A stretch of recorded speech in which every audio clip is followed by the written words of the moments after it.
Hey, welcome back, folks. This is Babbage and we're in the long dark. We are carrying way too much stuff, and we're wandering through Carter Dam. It is day 22. We are not quite halfway through this challenge, but the real question is whether or not we'll actually bother finishing this challenge. Because we are working on a replacement, an updated version of my random custom settings generator for TLD. And so the hope is that will be done soon.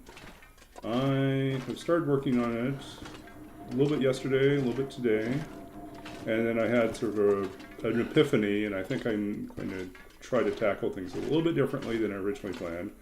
So tomorrow I'm going to do another rewrite of it.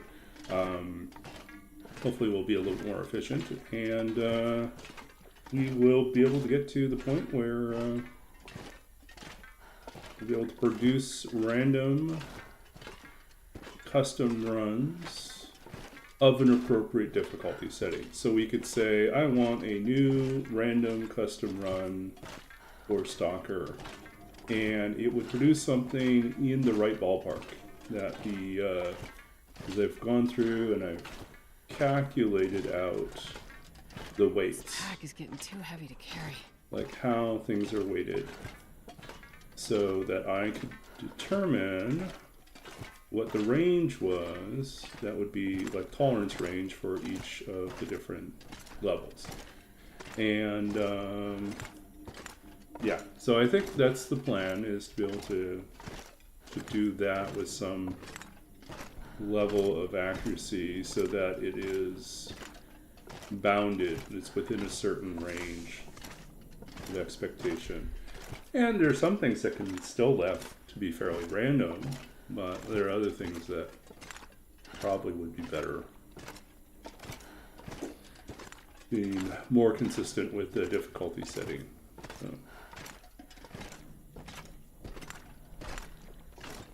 So I'm not certain whether I'm going to finish the version I'm working on right now and then go back and do another rewrite, or if I'm just going to take what I have and then rework it again.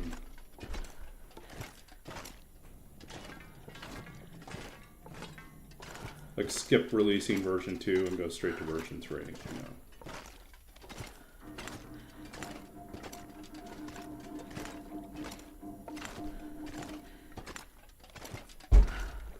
Can't believe tomorrow is Thursday already.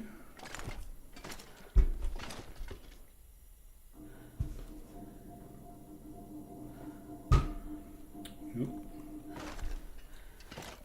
Week is zipping by. I got myself got a coffee table for my apartment today off of Facebook Marketplace. Originally, I wasn't certain the coffee table was going to be able to fit in my vehicle. And then I had this epiphany. I thought, you know, maybe it won't fit in the trunk, even with the seats down. But the cabin of my car is so wide, maybe I can just slide it into the back seat and that would work. And sure enough, I measured it out. Perfectly fine. I can fit like an entire coffee table in the back seat. Legs extended, everything. It all works. So that's what we did.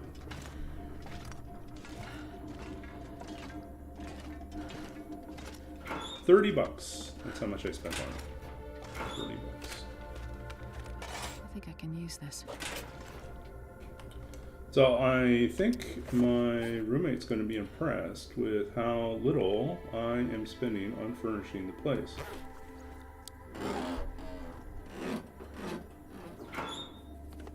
They were nervous about moving into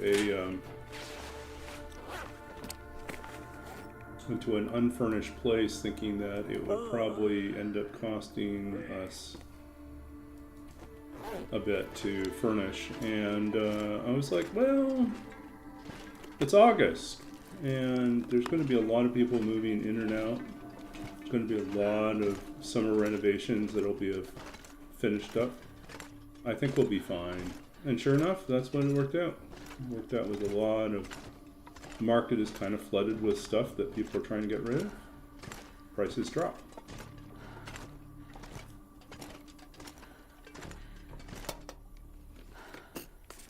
This'll come in handy.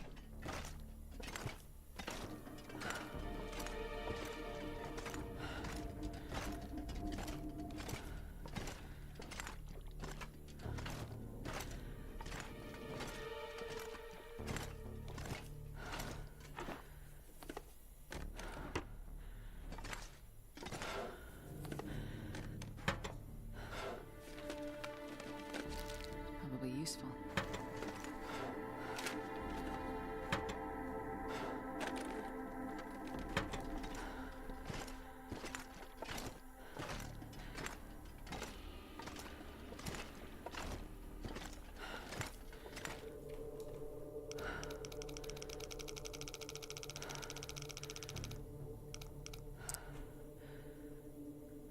$49. 49.25.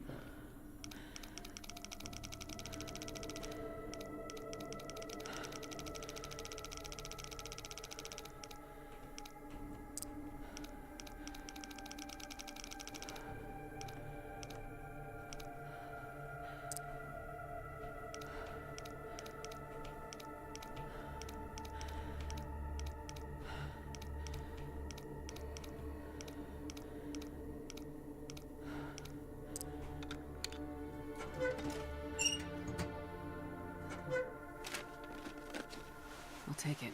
Ooh, another Cowichan. Look, folks.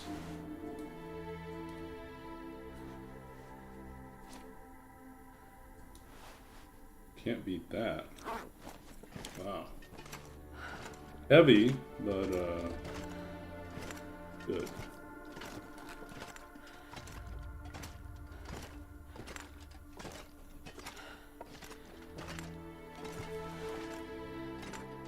I don't think we'll bother looking over there. Fine.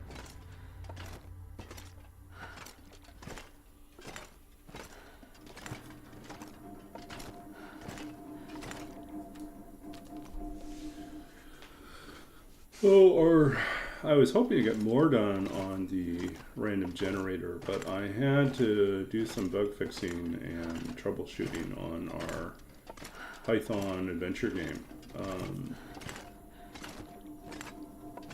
Because we discovered that in my process of cleaning things up, I had uncovered a couple unresolved issues that needed to be addressed.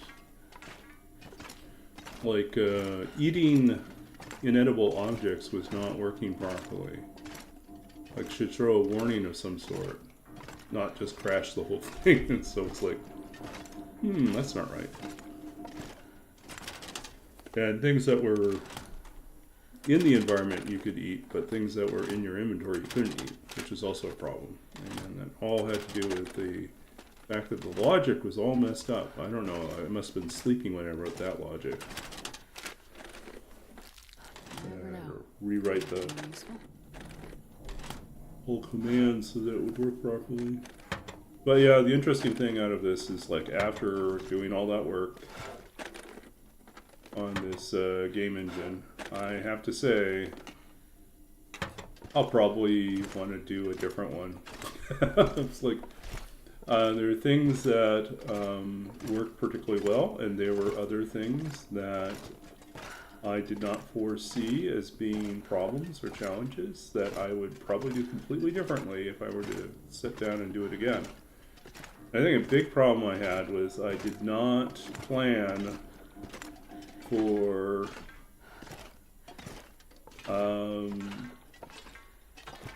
a non-Python delivery.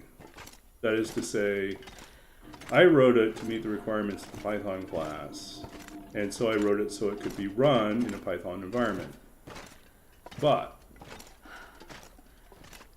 the ideal situation is that it either runs as an exe or that it can run within a website, within a web page. And in order for it to run within a web page, there is a lot of rethinking that has to happen in terms of how it communicates, because you can't just use print messages. You have to communicate to a console or a terminal. So there's message outs. The engine has to send the messages out to be handled by something else. So yeah, so that's the big flaw in the design, is that I didn't plan for that. Okay, what do we got here? What is making us so incredibly heavy?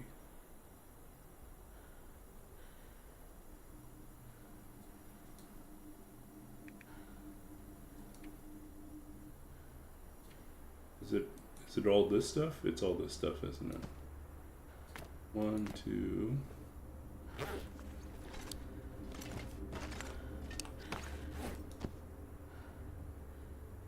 Do this. Okay. Then we got all these that need to be cured.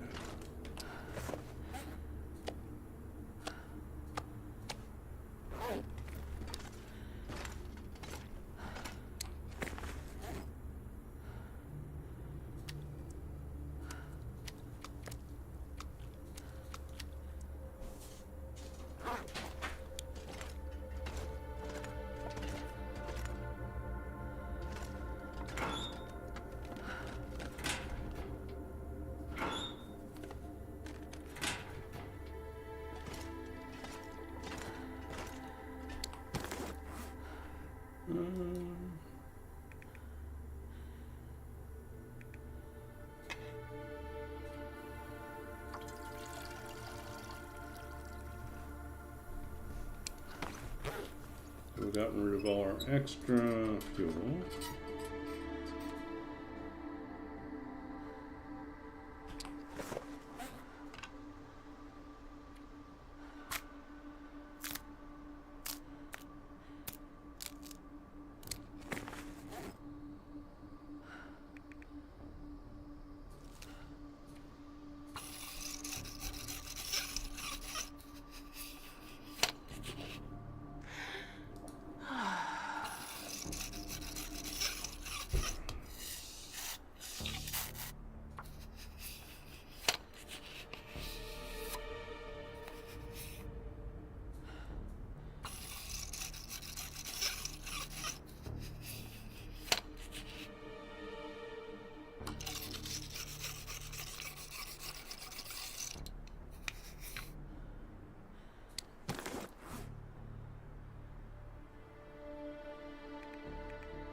Where are we at food-wise?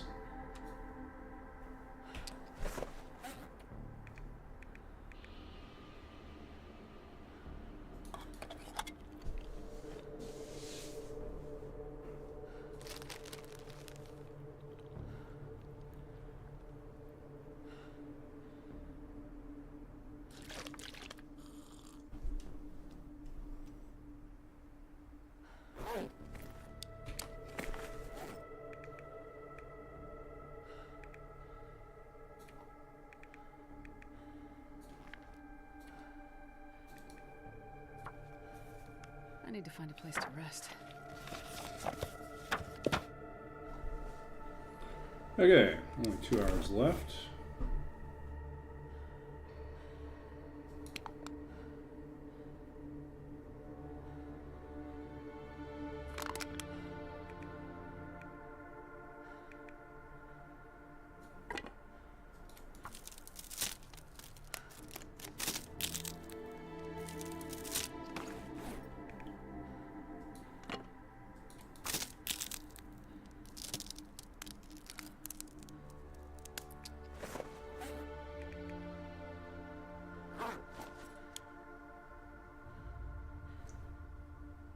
Okay, so let's see, what do we need? We need this.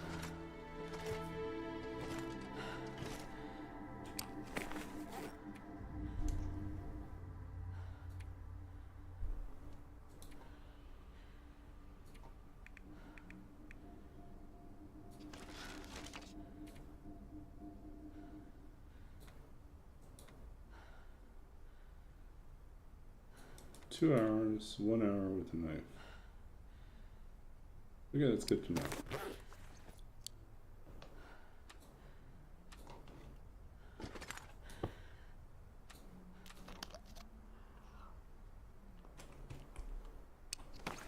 Could have some canned drinks in here too, yeah.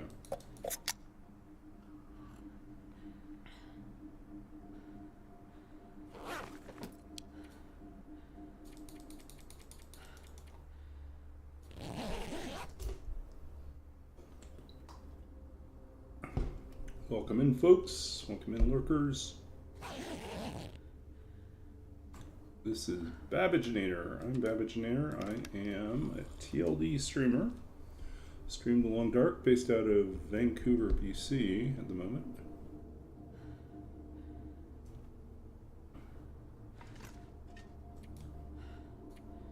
And we're doing a challenge.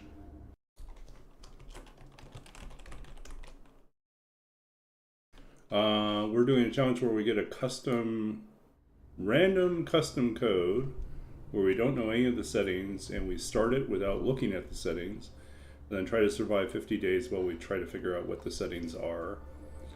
Meanwhile, we still have to forge and we have to travel from wherever we started to an opposite side of the map. So we started at Timberwolf Mountain. We are moving to Bleak Inlet, I think, is our destination for this one.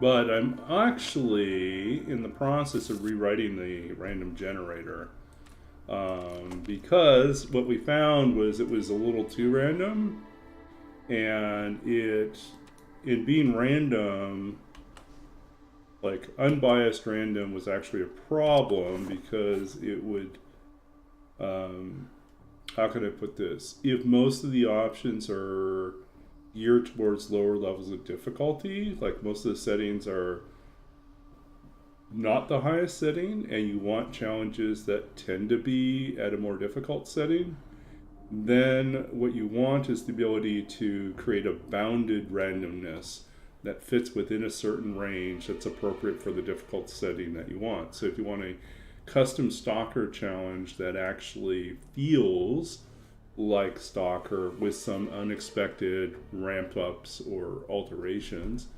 then there's got to be a way to do that, rather than having it randomly choose everything and then most of the time producing a Voyager level difficulty, which seems to be what's happening here. Is we're getting more consistently things that feel like Voyager with an unexpected twist. Sometimes they've been challenging, but of late they're not necessarily as challenging as they could be. So we're going to work on that. Let's see here.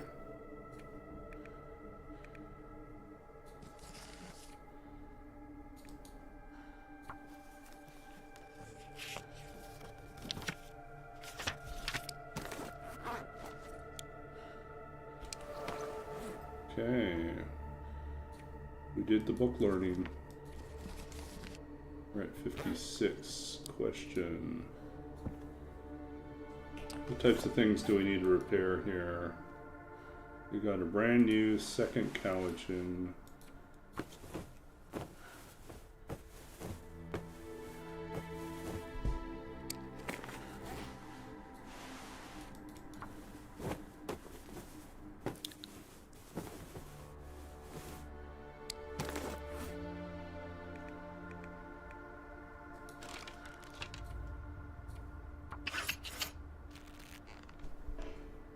Uh-oh, failed.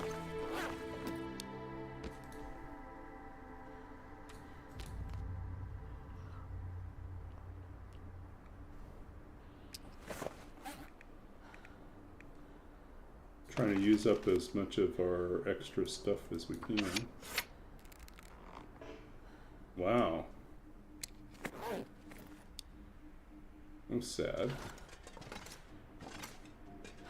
Nemesis! It's going pretty well. We started a little bit late today, but it's okay.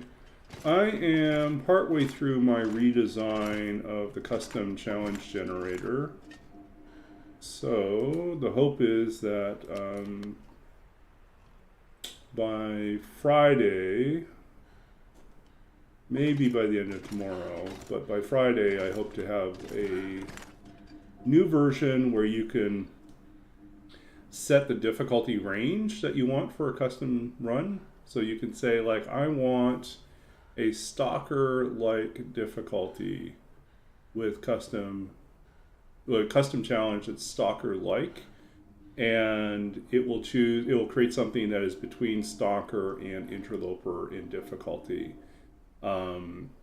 So I went through a few days ago and I made a big spreadsheet where I looked at all the different settings and the different difficulties and what figuring out how things were weighted. So that's the plan. I would love to have that ready for the community by this weekend. I'm going to be gone Friday night, Saturday night, Sunday night, Monday night, and then hopefully I'll be back online Tuesday night. I'm not online on Tuesday nights, but I think next week I should be able to be online on Tuesday night and be able to.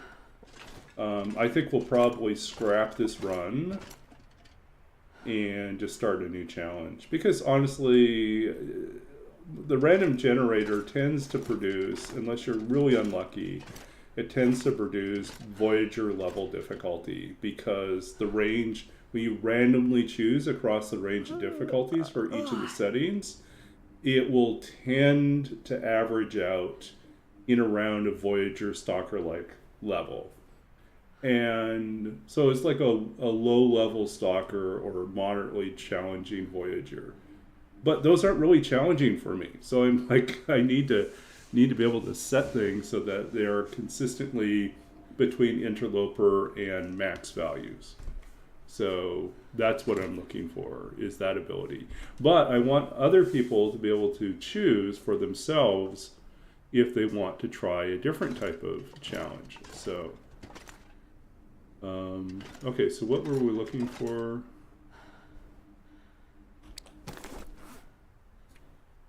We used up 2 hides trying to fix that travois. That's really sad.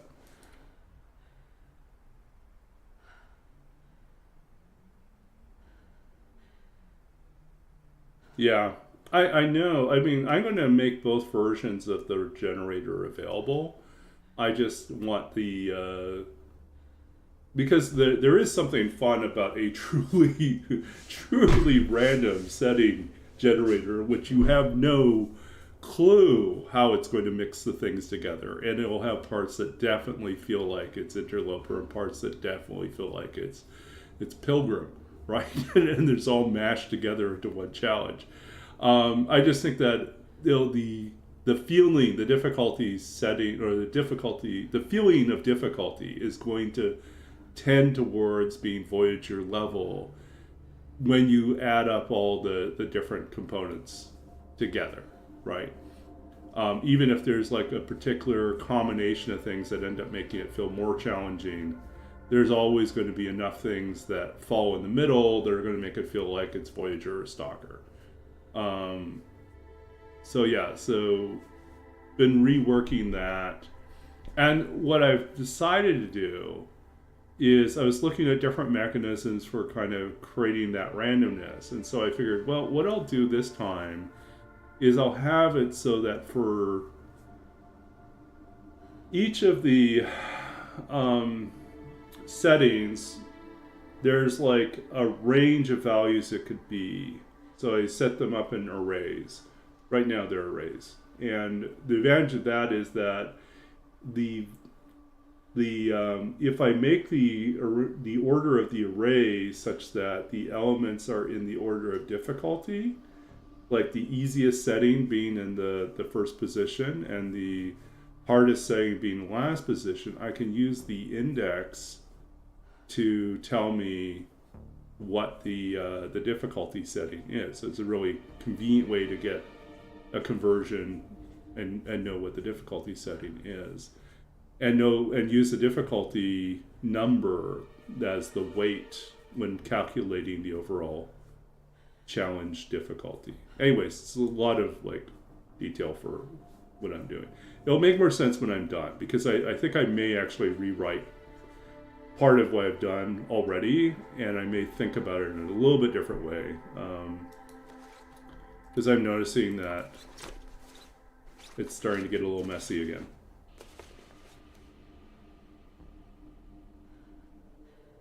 Yeah.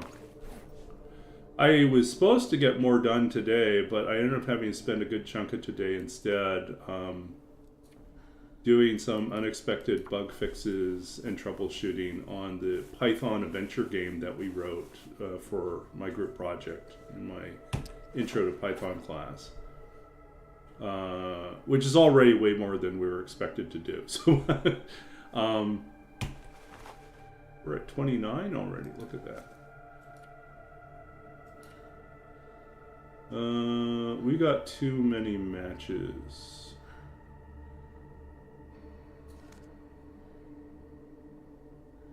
I think we're just going to drop.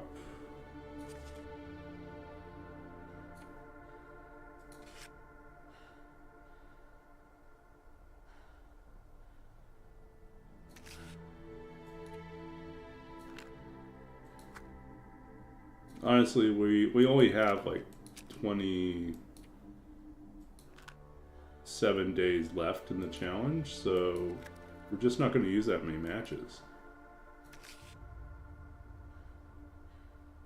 And that's overkill already, right? We don't need that many. That's plenty.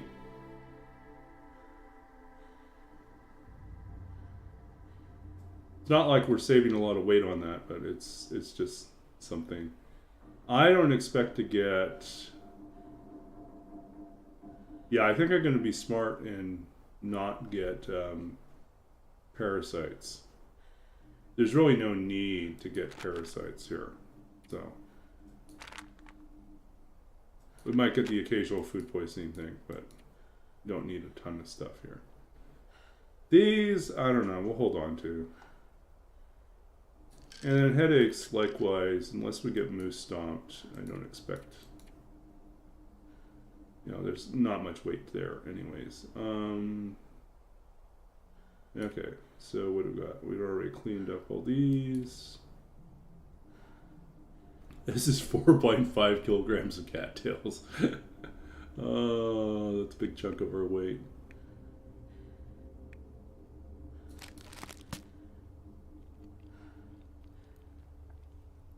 Trying to use up all these things that add weight. And coffee adds no weight, really. It's just so light.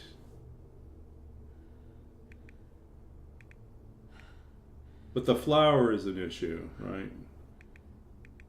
Should we just give up on having pancakes and just keep on eating?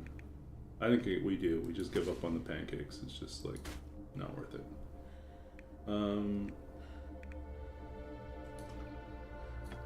Just combined weight, right? Extra weight. We don't need to carry with us.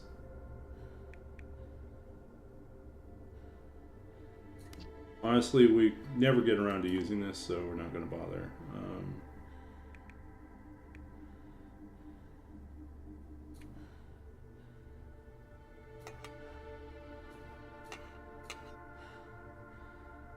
Okay, we're starting to look a little bit more respectable. Okay. Yeah, I feel like we're moving lighter. Do we want to search more in here, or do we want to just go...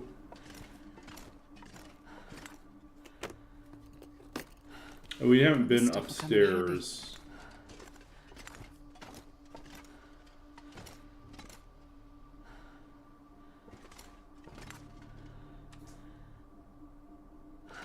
Yeah, I think we'll just leave this all. What do we want? Do we want anything else?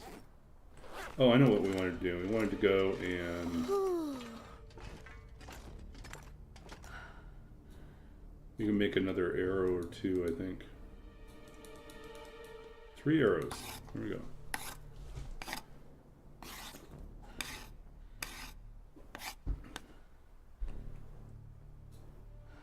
I'm getting tired.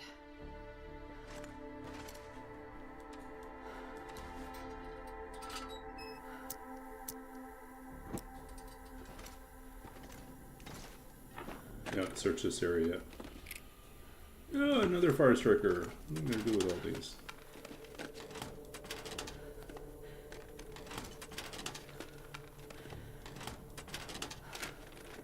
It'll be useful.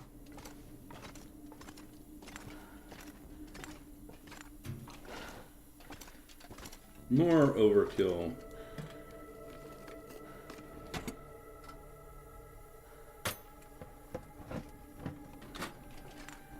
So yeah, we got the... I'm waiting for my teammates, my project teammates, to get back to me with their playtesting, but oops, that's not what we want. But I think we should be good to go.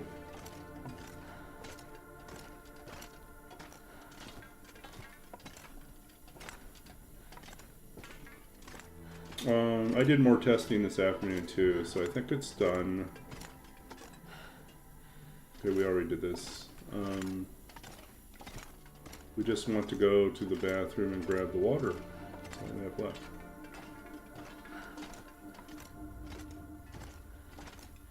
But yeah, I think if anyone wants to see it, maybe when we get a couple more people. I'll take a short break and I'll give you a quick look at the Python adventure game now that it's mostly done. Added a few more features, added more commands, added made containers actually functional, added some more Easter eggs.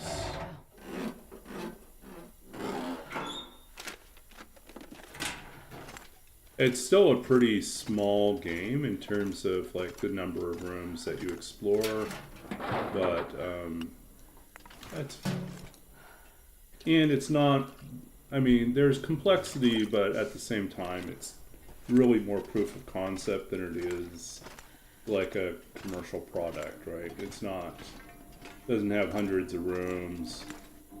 It has like 8 rooms, I think, now. Oops.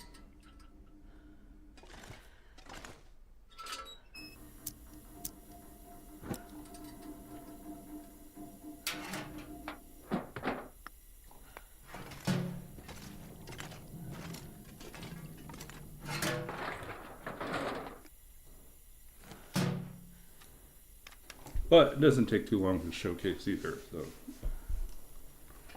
But yeah, I was mentioning earlier on, before I think anyone else was on the stream, that the challenge, the underlying challenge at the Python game that we wrote, was that we wrote it to be run in Python.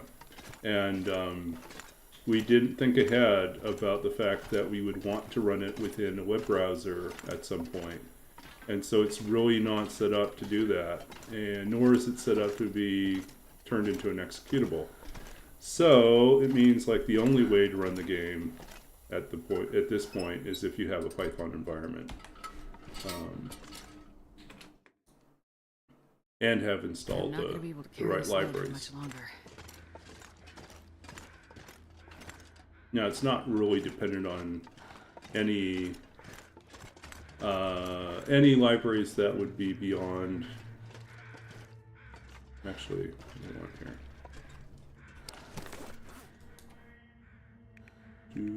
We don't need to carry all of this.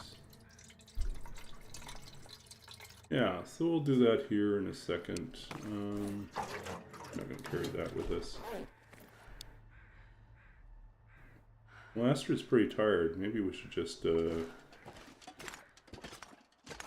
get Astrid to bed first, and then we'll try it.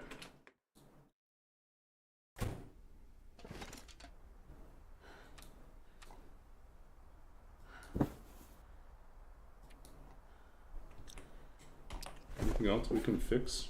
Repair? No,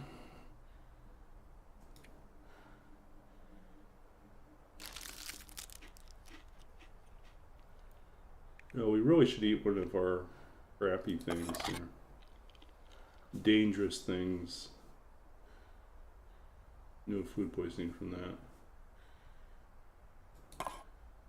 I'm not gonna sit around and oops. I can barely walk with this much gear.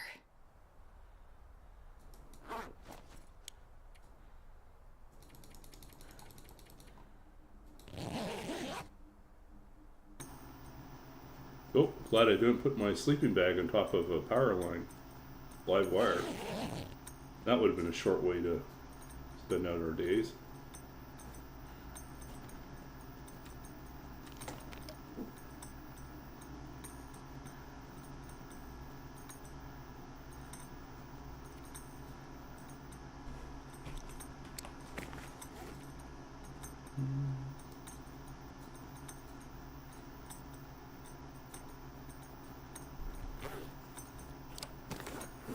What are we eating? Probably the can.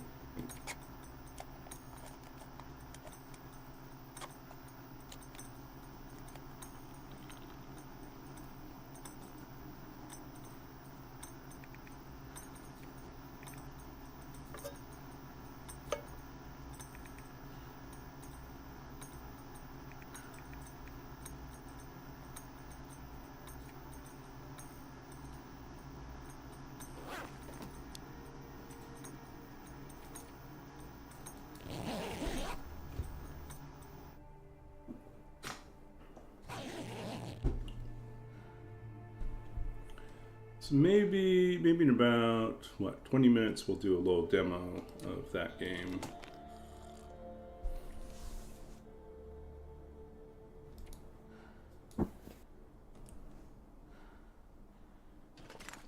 Okay, let's see. Anything cured now? Not cured.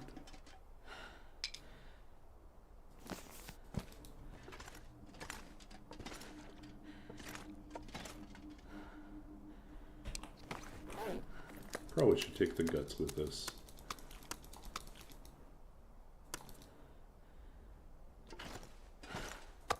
And a deer hide or two. Why? Because we want to fix our travois. This pack is getting too heavy to carry. Oh. Oh, wait.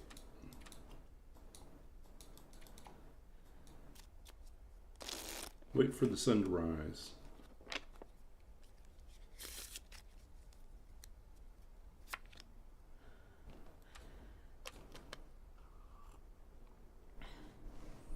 Yeah, okay.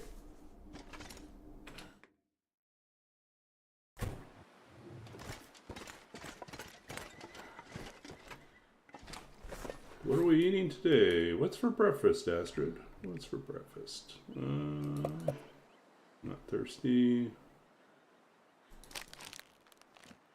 Leftover MRE.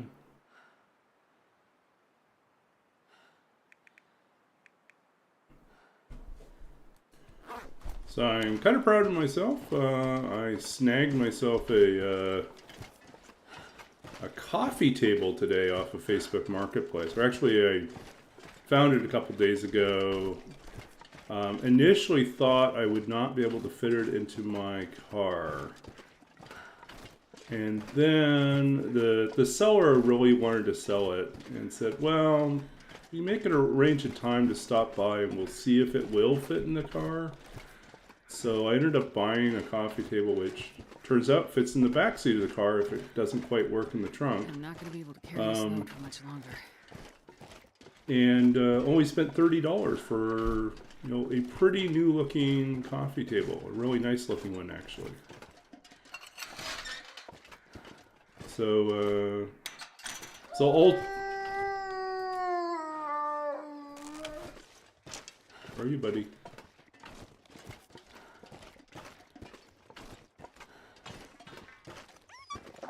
Oh, so much for that. It's going to send them a little surprise. But yeah, so far I have furnished the living room, you know, the common area. My new roommate doesn't arrive until the 22nd, so basically they told me, you know, do whatever you can to furnish, like, you know, whatever you spend on furnishing we'll end up splitting half. But I'm pretty certain they did not want to spend a lot of money. So I was like saying, okay, I'll figure something out. And but I think they were expecting that we might have to spend a few $100s or more, right, for some furniture for this place. And so far, I have spent $89 on a 42-inch flat screen TV that was probably only about 2 years old. Nothing for a leather sofa that was in good condition, other than some minor cat scratches on one side that you can't actually even see. And $30 for the coffee table. So all told, I have spent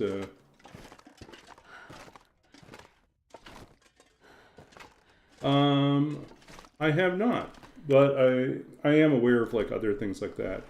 But yeah, so all told, I've spent so what, 30 and 89. Yeah, I've only spent $119 so far. I am hoping to pick up. I queried about like a rug that someone was offering, but I haven't heard back from them. So I'm thinking I didn't get the rug. But there was a rug for $35, which would have also been a steal. Because it's like normally, you know, somewhere between $75 and $150 to get yourself a secondhand rug of a sufficient size for the living room. That's kind of the key. I want it large enough for the to cover. We have like these really hard. I think I can use this. Oh no! Oh, we already got plenty of those. We need arrowheads. That's what we want. No, we have these really hard tile floors. They're beautiful. They're highly polished. They're very echoey, This and pack is getting too heavy to carry. I am looking forward to finding some rugs to help deaden the sound. I mean, even this room, my bedroom right now, even with my bookcases in here, it's still got this echo to it that I'm going to have to find a good solution for. I thought about buying some like cork tiles or something to put on the wall. I just don't want to get into have the problem of yeah, I'm not certain about mounting. I don't think I can use the adhesive.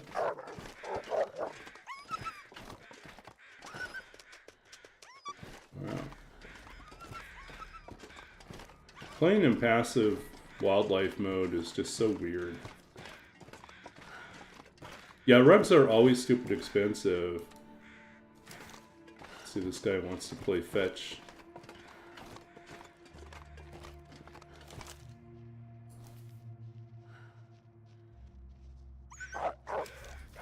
He doesn't want to play fetch. I was going to send him a little something to go catch. Disappointed.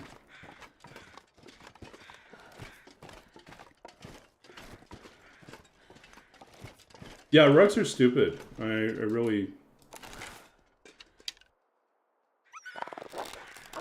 Wow. I am pretty certain these are fire detection, because they never give me a chance to shoot. I can only shoot, like, wolves if they're eating something. So I'm pretty certain it's fire detection.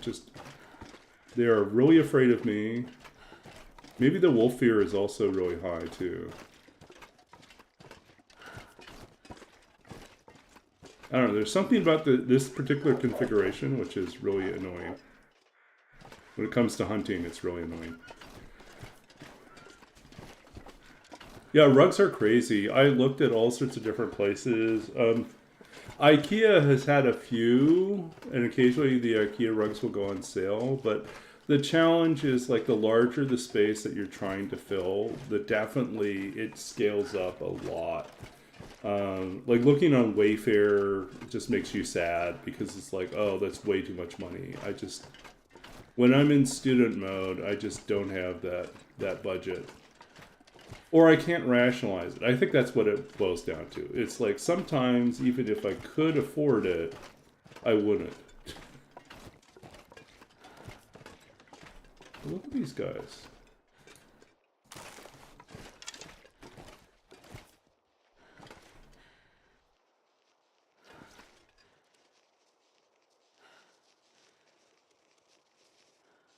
Where do you guys go off to? It's like a convention going on here? I was not invited. They're really in a rush to go someplace. Anywhere but here, huh? Oh, there's a latecomer.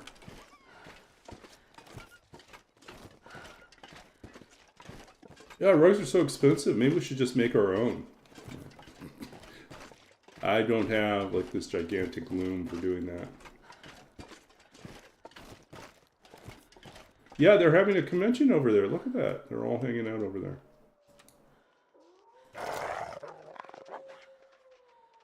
Oh, here comes another guy.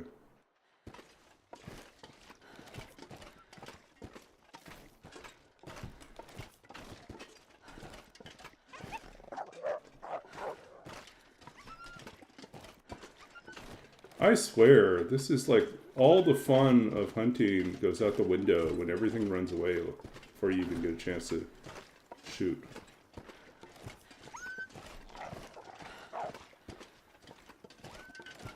They detect me before I have it. Yeah. Yeah, I can only interrupt dinner time. That's the only thing I can do with them. Or when they're howling. If you catch them while they're howling, that's the other time you can shoot them. Oh.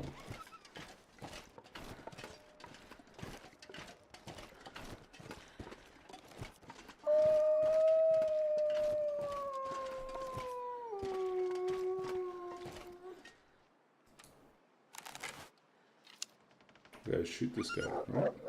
The moment I think about it, he like leaves.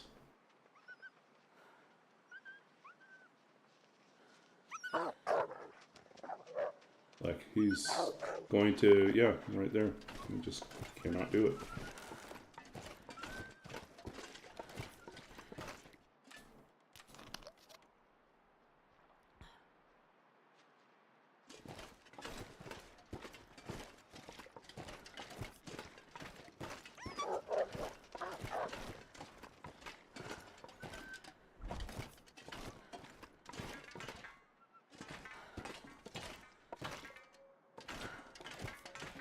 So yeah, when I'm done with the random custom setting generator, it will actually not only give you the settings, it will also give you a numeric ranking for the difficulty.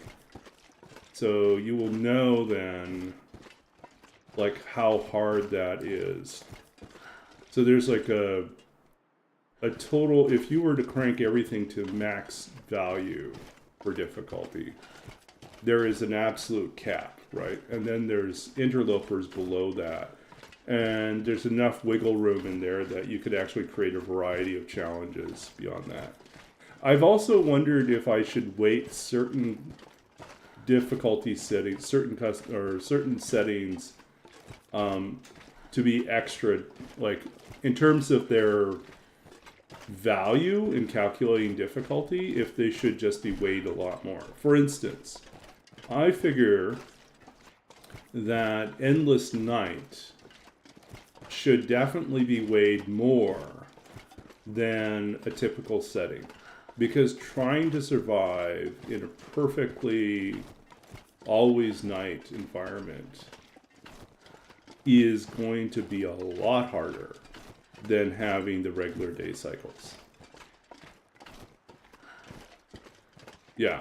I mean, it's funny because here we are traipsing around with several kilograms of like, you know, guts, you know, that haven't fully cured, and ordinarily that would be like panic mode. It's like, oh no, I'm moving all this stuff and I smell like a butcher shop, right? Or like all coming, trying to get a piece of me. Or a piece of meat, as the case may be. Piece of me or a piece of meat, yeah. Oh.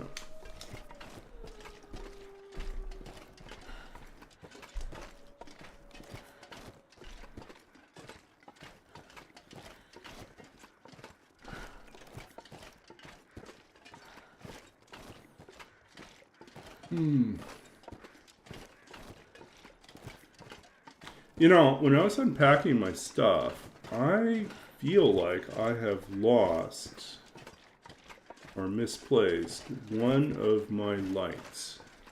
So I feel like I have fewer lights than I did before. So I'd have to go through my boxes to see if there's something I missed. Because what I feel like is I need a light like above me. Well, obviously I'm not going to have an overhead light, but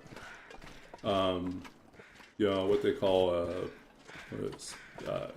hair light or a key light comes down. I'm missing that.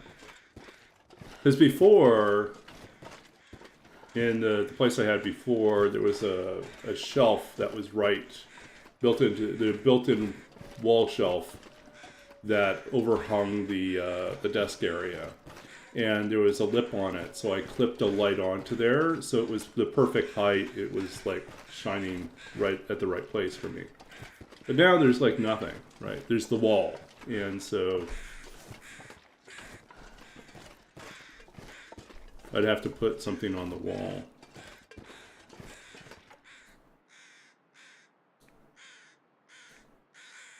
Streaming problems.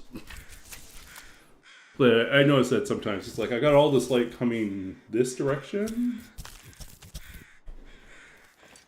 I could turn on the light for the room, but then it would be too much of a washout, I think.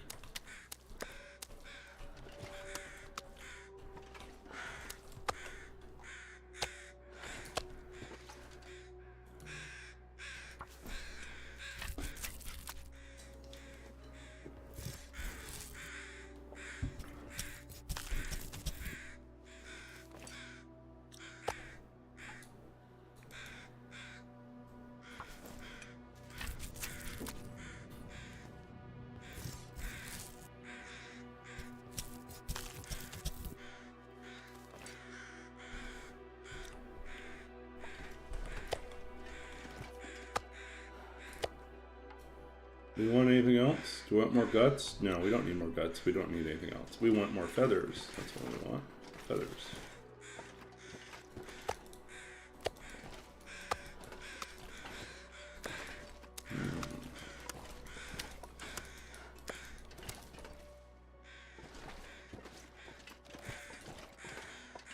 I just thought of a terrible, terrible pun. This will come in It handy. was like, oh, Astrid carrying around all these guts. That's an awful idea. O-F-F-A-L. Awful.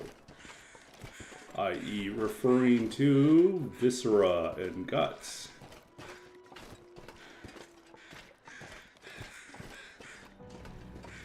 Yeah, it's terrible.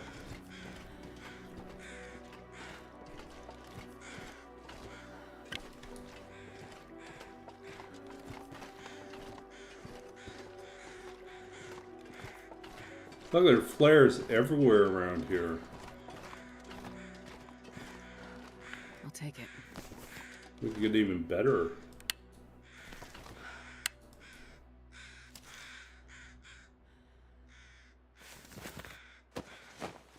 Do we need two guns?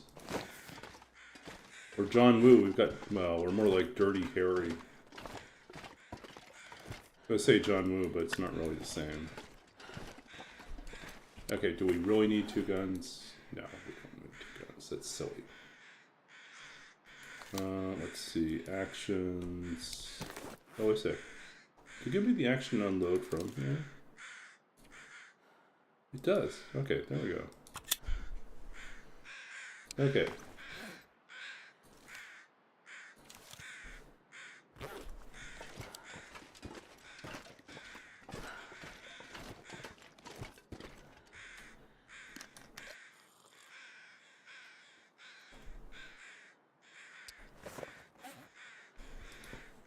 Okay, what are we eating today, Astrid? Finish off this guy.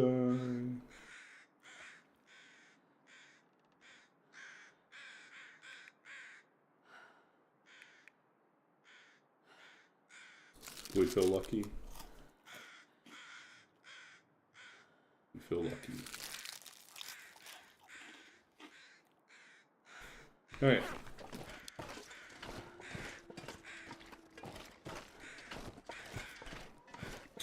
So yeah, so back to the plan for the, oh, I guess we're almost up to time for doing the demo. We'll get to the camp office and we'll do the demo. But yeah, for the apartment on the whole, I think the rug, some sort of a reading or lounge chair or club chair or something like that. We have a decent sized sofa, but I think it would be nice to have one more chair just in case someone stops by. And you know, if we have a couple other people stop by, then it might be nice to have enough seating for 4 people. Right now we fit like 3 people. So yeah, I figure another chair, a rug,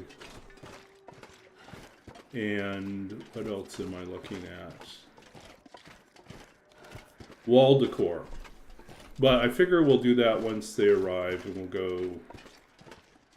go do a little prowling through Salvation Army and a few other places to see if we can find something interesting for the wall. There's a part of me that likes doing art projects that might just want to make something for the wall, but it's work. But I do have some art supplies. I do have some acrylic paints for painting D&D terrain pieces, and that would be a perfectly valid thing to do. Use them to make some sort of a painting or set of paintings for the wall. It's just that every time I work on something like that, then I am reminded about how far I've fallen from how I used to be able to paint. You know, I used to be a good painter, a pretty good painter. It's one of the roads not taken, right? Like I did studio art for our international baccalaureate. I did studio art and did very well. But when I went away to school, I just looked at my interests and I said, some things require more space and resources than I can afford, and art is one of them. It's just like continuing to paint as an acrylic painter or watercolorist. It requires more materials and more time and more money. I was like, I think with writing it was always easier because it's like, you know, write on your computer, you can write on paper. Doesn't cost as much.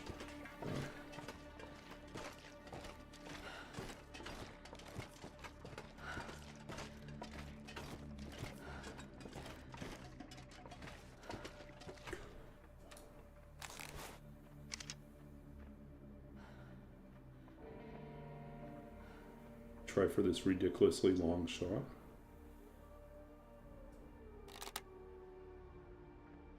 Nope, he's moving.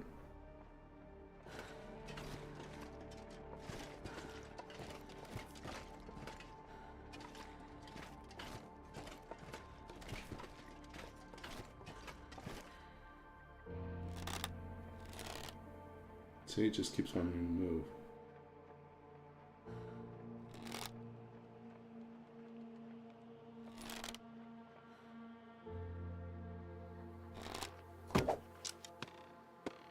Nope. Too fiddly.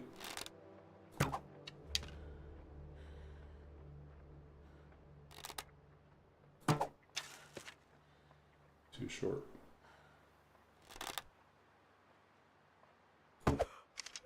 Too far away. Got him. We got him. He's gonna run off with our arrow, but hey. This is the challenge, right? It's like the only way to do hunting until you have, you know, archery 5 and can sneak up on things, is to like do this long range snipe.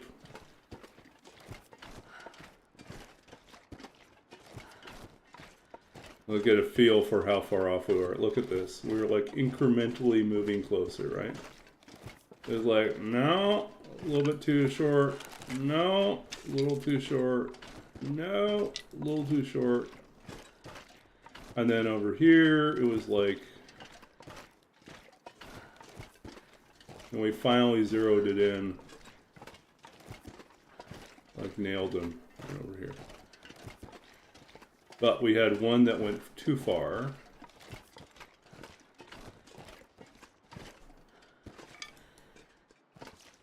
Yeah, it's a lot harder.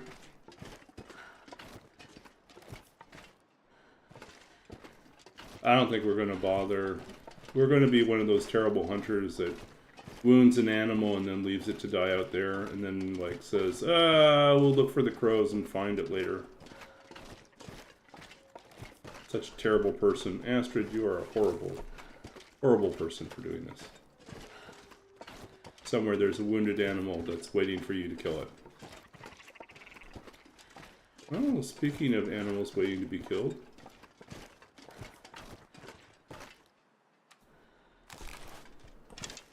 No, we don't have any fire hardened arrows.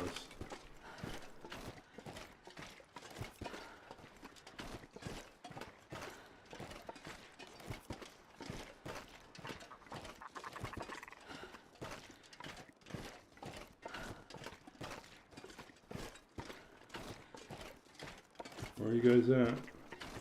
Oh, there you are.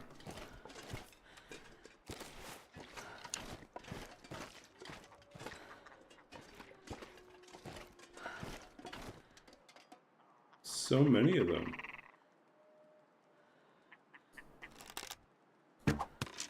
Nope. Fail. Oh, missed again.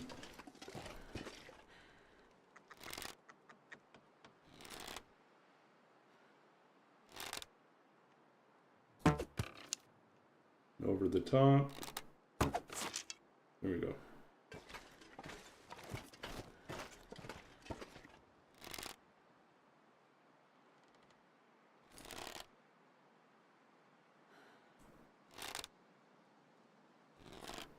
Figures.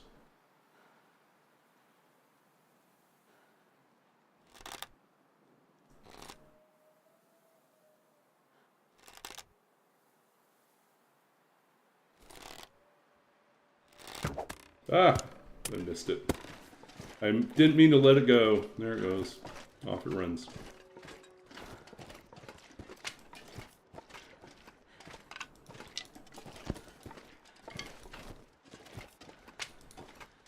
We got one. I think if we get this one, then we might have enough feathers to actually do the improved bedroll, which is kind of what I wanted. Let's see if that deer died on us yet.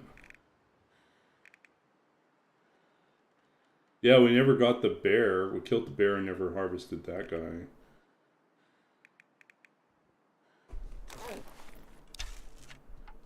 Let's see. Deer 3. So the other deer's not down yet.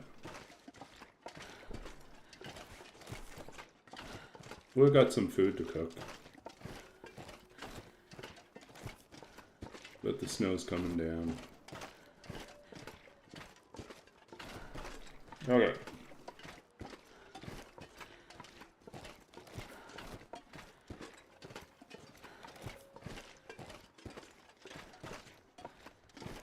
Deer's running around all over the place with an arrow in them.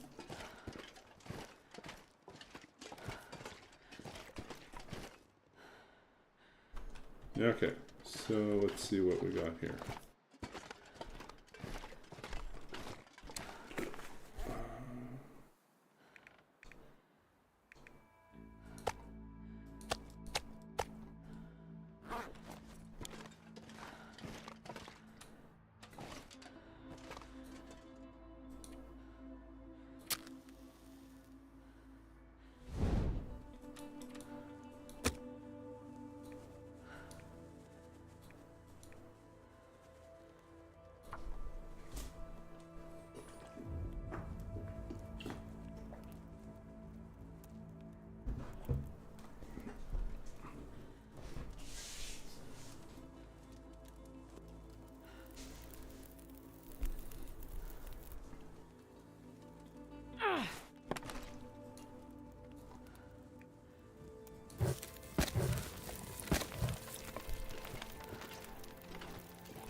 Okay.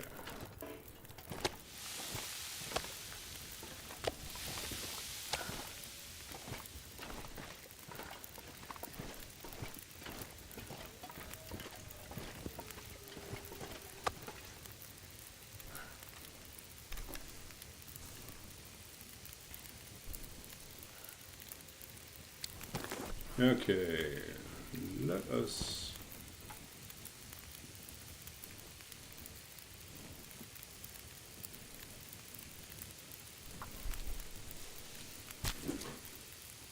yep, no shortage of food.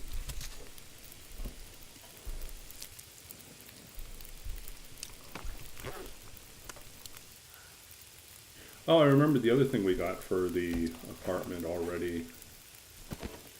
I decided it would be nice to have a kitchen mat. We have one back home in Saskatchewan, you know, at my mother's place. And I have to say, it's awfully nice to have something to stand on other than the hard floor when you're like doing food prep in the kitchen. So I was like thinking, yeah, rather than stand on the tile, let's get something. So I think I spent $30 on that.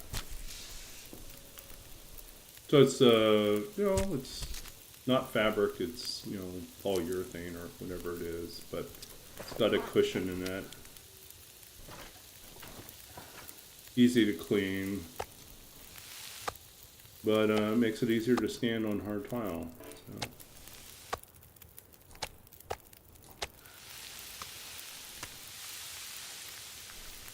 Little things, comfort things. But yeah, I do think about the problem with the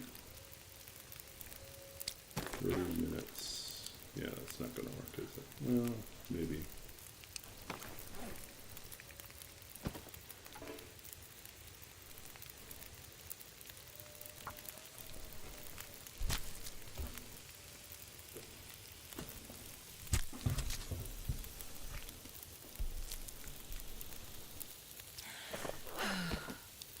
Oops.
Hey.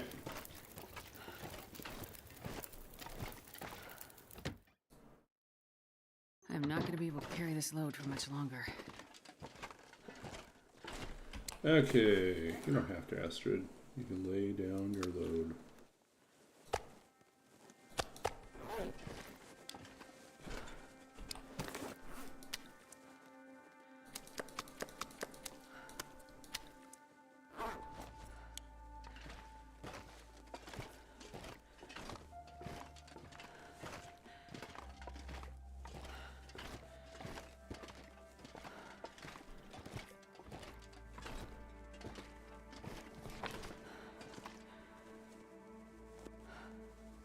Extra salt.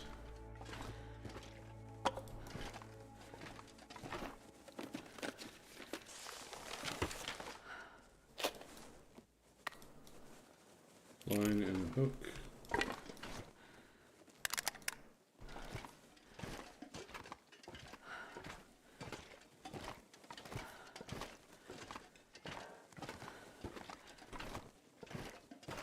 Oh, Probably score. useful. More herbal tea. We could do more cooking here. only known about the broth beforehand, we would have made some good soups. Oh, well.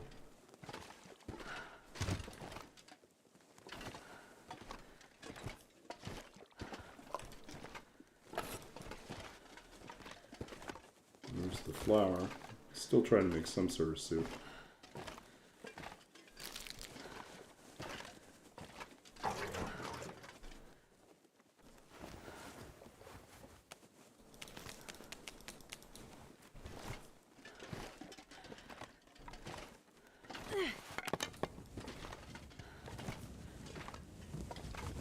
Maybe a little bit heavy. Maybe a little bit heavy. It's possible we might be carrying too much stuff. Just maybe. So what are we going to do about that? What are we going to do? All this extra stuff. We're at 66. Yeah, we might be a little bit heavy.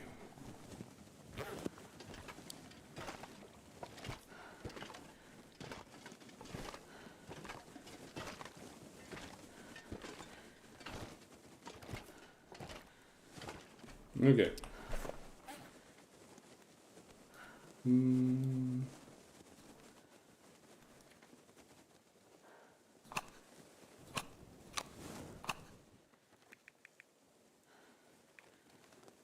Yeah, this thing is culprit.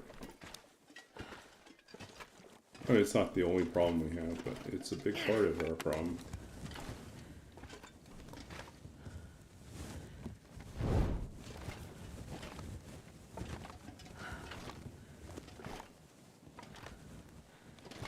Okay. Ah, we're overdue. We need to do the demo. Gotta do the demo. Need to lay down. Look, another bedroll.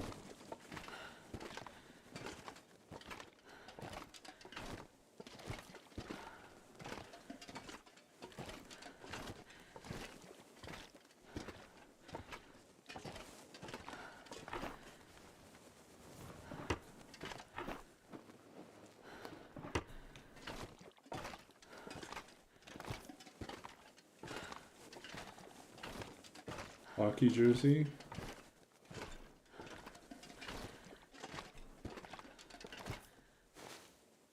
Yeah, it's a hockey jersey.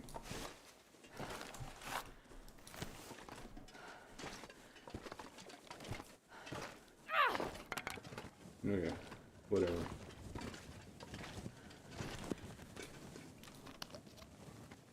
It's okay.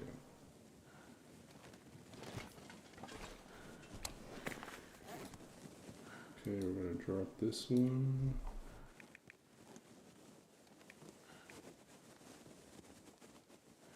What are we at already? Are we too smart for a cooking level up from reading the book? Yeah, it would help a little bit. It's not the worst thing in the world.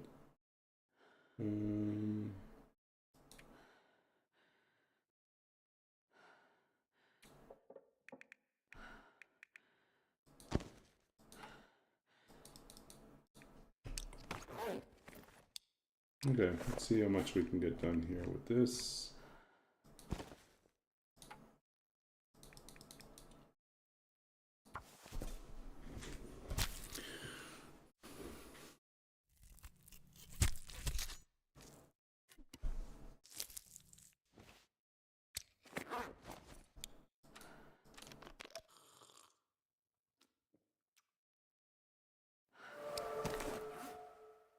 Okay. I think we finished plucking.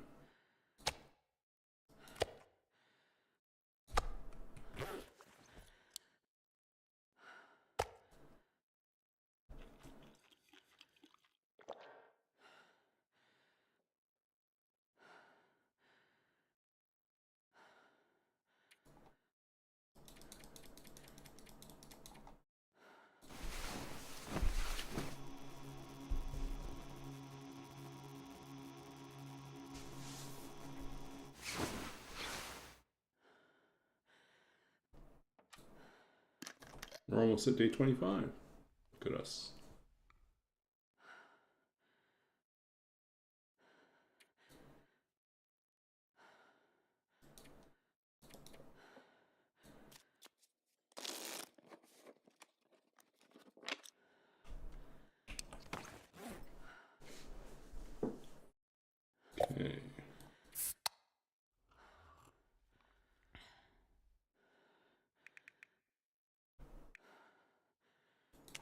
all these potatoes.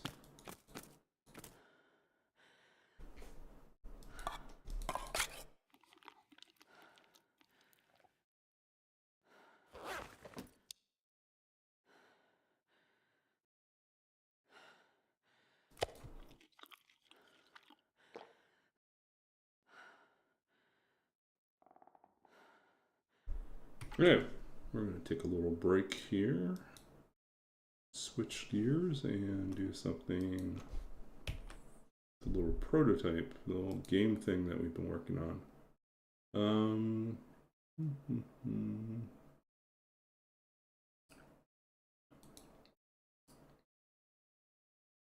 Let's see.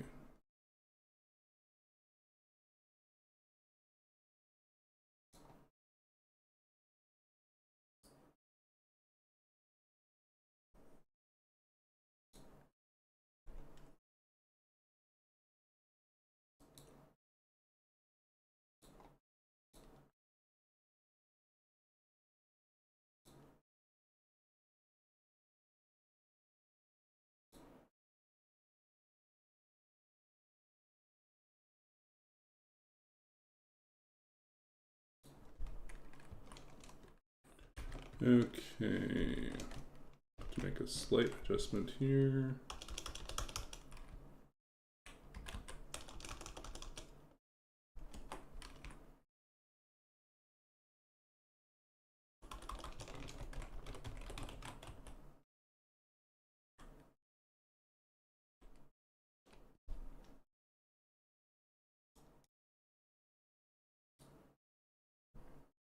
And then we just have to make certain it runs.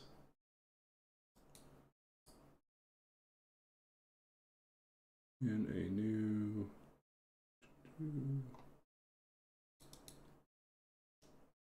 Oh, okay, good. That will work.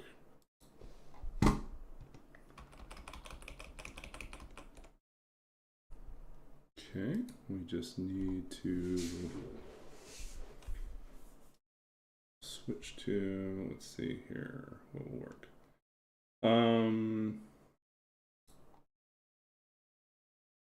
Let's see if this works. Yeah, there you can see it.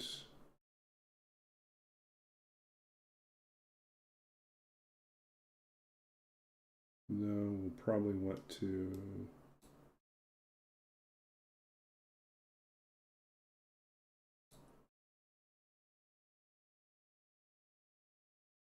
and move this further down.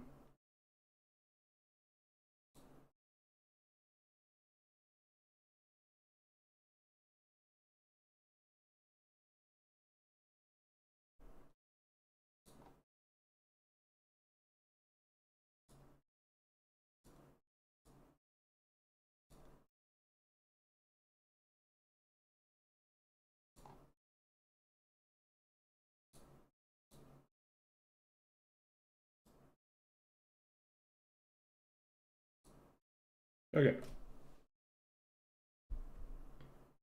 Well, I guess that won't really work anyways. Okay. All that work, and then I realized it's not going to work because of...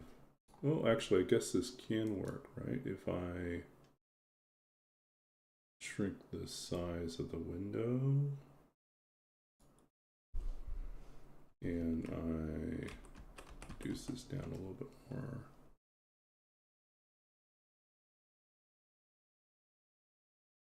Okay, so you can see what we're doing. Okay, chat. There we go. So this is the text adventure game that my team was working on over the last 3 weeks. We basically wrote an entire text adventure game and an engine in 3 weeks' time, which is kind of crazy.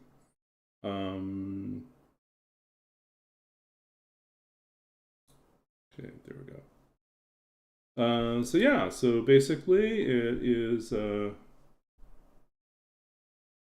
called The Lost Temple of Pythagoras because it was an intro to Python class. So we figured, okay, we wanted to write a text adventure. We wanted to make fun of Python, so there are a lot of little Easter eggs and funny things in here. But yeah, so basically this was what we did. And just like any Zork or Colossal Cave Adventure or classic parser-driven text adventure, you have, so you can say, I guess we want to make this curious why. Okay. Yeah, so you can, let's say you don't know what you want to do, you can say help. And then it'll tell you like commands. We'll give you a list of valid commands to work with. We have programmed a whole bunch. So you can about, ask, attack, close, drink, drop, east, eat, examine. Oh, this is going to be annoying, isn't it? There we go.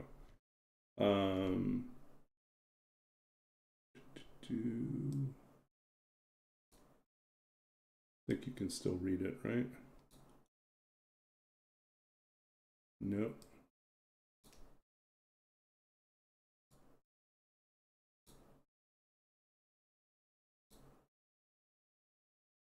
What's that?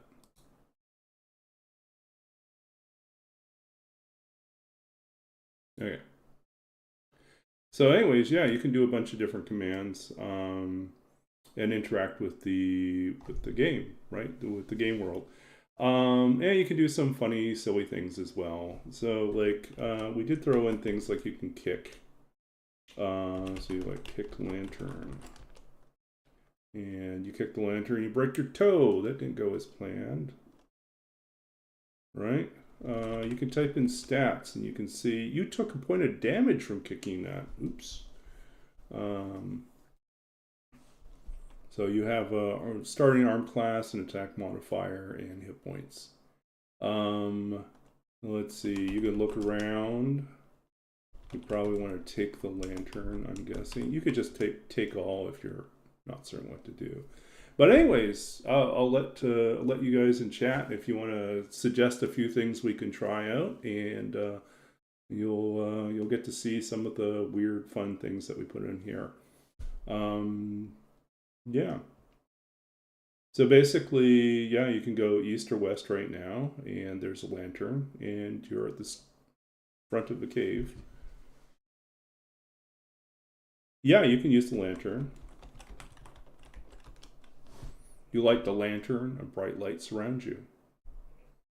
So the lantern now basically turns any room that is dark into a lit room. So I meant, and I forgot to do this. I meant to create the items as toggable, so like we could switch back and forth between lit and unlit.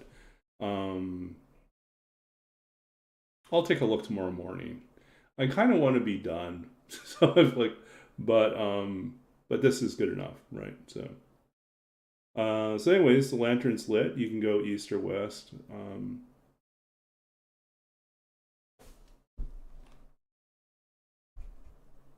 Which way do you want to go? West. So you could type in west, or you can just use W if you want to use that instead. You enter a dark cavern, hear the ominous clattering of bones. A skeleton, animated by some unnatural force, stands with a sword in hand blocking the path. Uh-oh. Okay, so you can leave, and it'll let you leave. The skeleton ignores your cowardly retreat. But if you try to go north, the skeleton blocks your path and you have to fight the skeleton. Or you can only pass if you defeat the skeleton. So, okay. Yeah. Okay, so you can keep going east instead. Oh, here we go. You enter a cavern. You see what initially appears to be strange marks on the ground. They appear to form some sort of a riddle.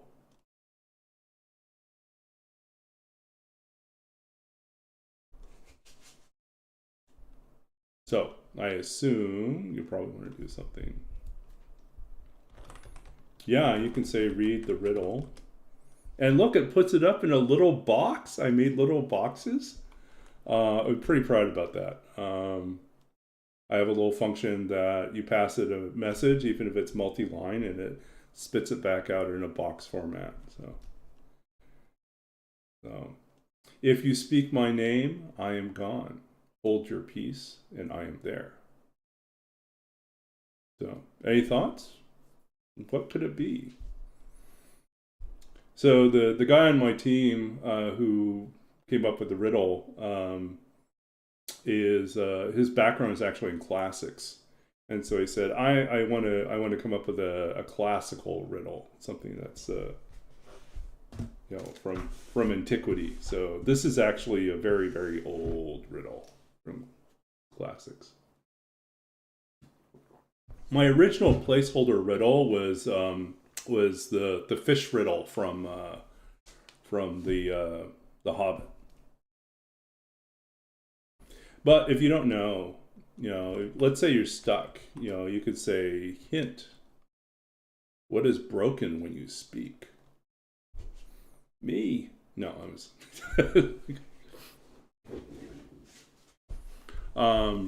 That would have been funny if we had put that in there. It's like, if you, so you can say a response. Silence. Very good, Kane. Yeah. As soon as you finish speaking, you hear the cavern walls shake and tremble. Portion of the north wall retracts, revealing a secret chamber. Now you can go north.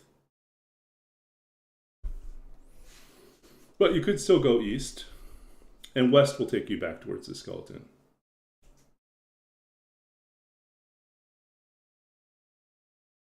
So each room, like a room like this, which is a puzzle room, has there's a if it has a solution, it's waiting in the parser to see if you type in one of the valid responses for that puzzle. And so if you type in the right phrase, it will then look to see if there is a script that it needs to run, with response to that solution. So it says, is this one of the valid solutions? And it says, okay, if it is, run the solution script. And the solution script, we wrote a little, every object in the game has these external configuration files, and in the configuration files you can put down, like I wrote a little scripting language for this so that they could have customized responses or cause different effects to happen, and it just communicates it back into the game. So let's see, you've got you could go further to the east, or you could go north into the newly revealed area.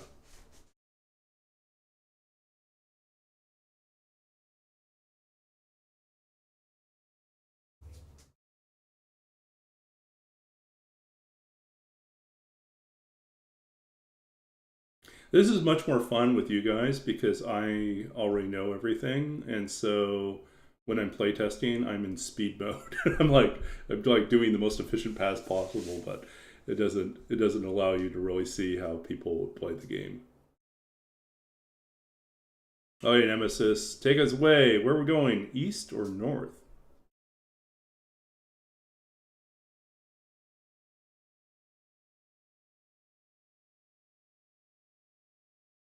Okay, we go north. So this room was dark, but because of your lantern, it is not. Though we probably should say something like that like when you step into the room, that if you have a light source, your light source brightly shines. These are nice things to have in the future, but the assignment is, the project's due on Friday, and I'm not going to add more functionality not before Friday, because then it would be more playtesting, and we don't want to do that. So yeah, you see tunnels to the east and to the south. There is a sealed door to the north. That's scary.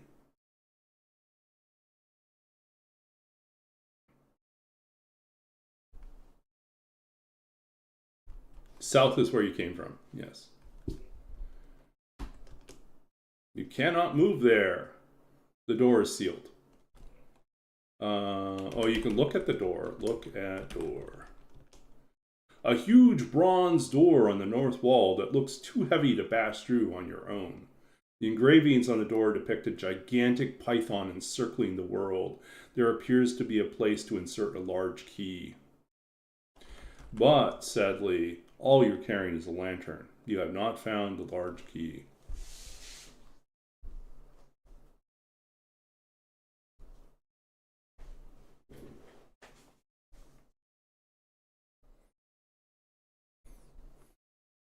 Okay, let's go east. You step into a small room of polished stone. An air of mystery hangs in the air. That's a little redundant, isn't it? It is. You see the chest here. You see a dwarf here. You could go west.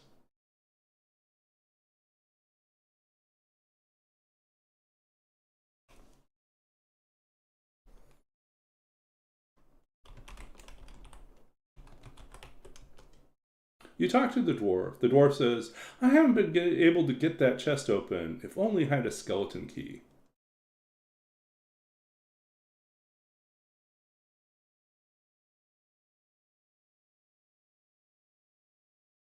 It's actually funny. I think we set it up so that there's multiple lines, so you could try talking to dwarf again.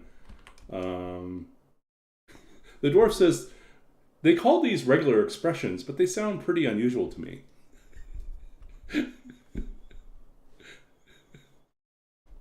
You might have to kill the skeleton. Yes. Okay. Anyways, you could look at the chest, right? Oops. Look. I typed that wrong. A brass-bound oak chest. It looks very solid. Who wrote the bad pun? Which one? There's lots of them.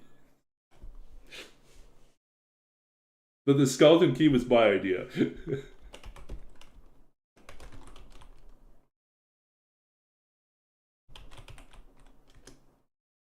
You're 2 points down already for hit points. Keep kicking things. Okay, so you could look at the... oh, we already looked at the chest. Yeah. Anyways. Okay, so you can go west and then south. Remember, there's still another room to the east. So instead of going back to the skeletons, we could go back to the skeletons right away. You want to go back to the skeletons, or do you want to go to the other room?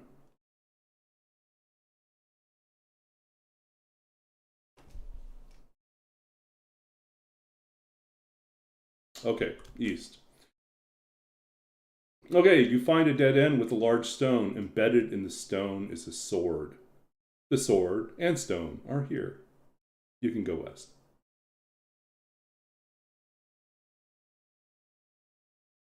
This one was a fun room to write.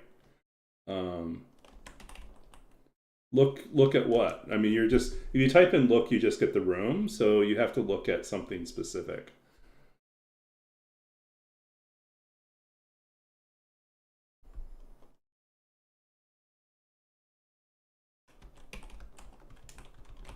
Okay, look at stone.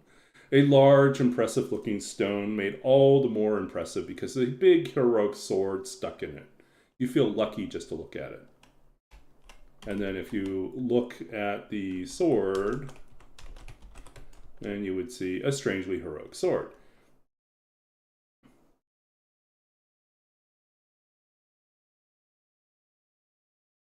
There is a way to get the sword out of the stone, but it may not be obvious.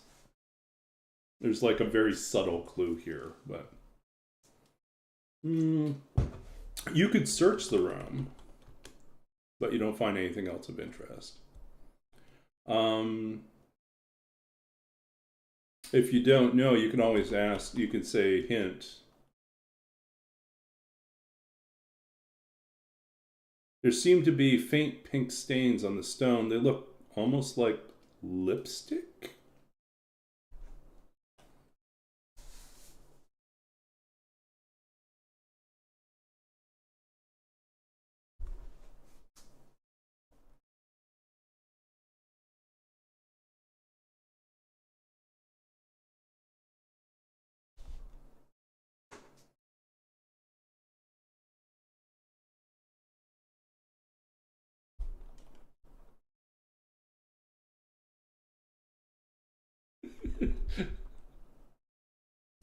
Well, we'll give you a list of the commands again to see if there's anything you want to try.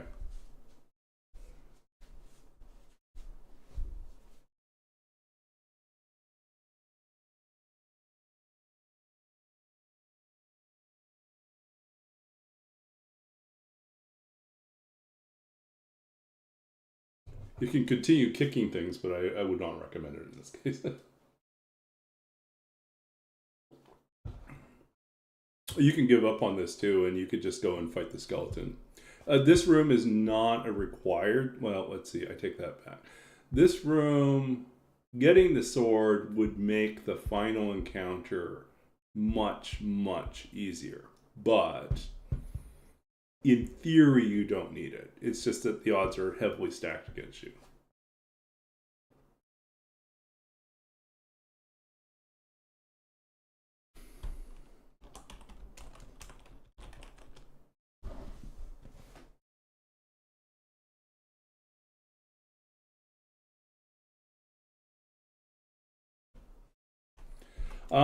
Actually, that's a good question. I don't believe you can. Yeah, we didn't write that in as something extra to interact with. Yeah, I think that's all you can know about it right now.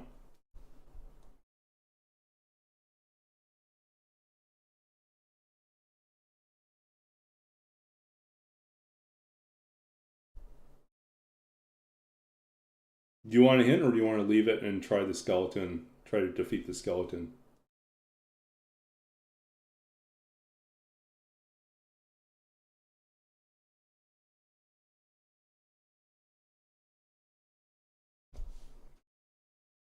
My main hint would be just read over all the commands, and you'll realize that some of them are silly and seem like they would have a very special case use.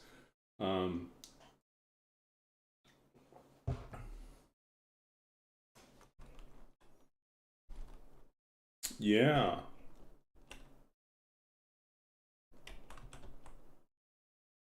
Yeah, so let's try that. Kiss the stone.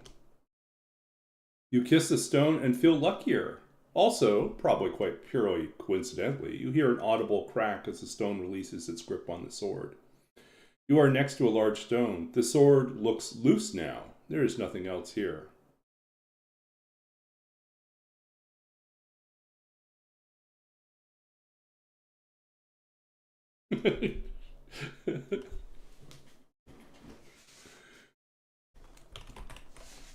Okay, we take the sword. You add the sword to the inventory. Try to think if you can do. That's the other fun thing, is like all the descriptions change once you take the sword out. Strangely heroic looking sword. Well, it looked heroic, what was still in the sword and in the stone. And then if you look at the stone, it says like large, impressive looking stone with all the more impressive, because it once held a great big heroic sword. Its greatness is somewhat diminished without the sword. All right. Anyways, that's about it. That was what you can do in this room. But you are now the proud owner of a sword. Your lantern and a sword. And so we can go back and we find the skeleton. And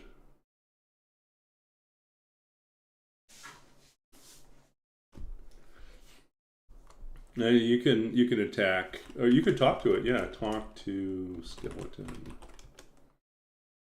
The skeleton does not appear to enjoy your attempts at small talk. You can also listen to the skeleton.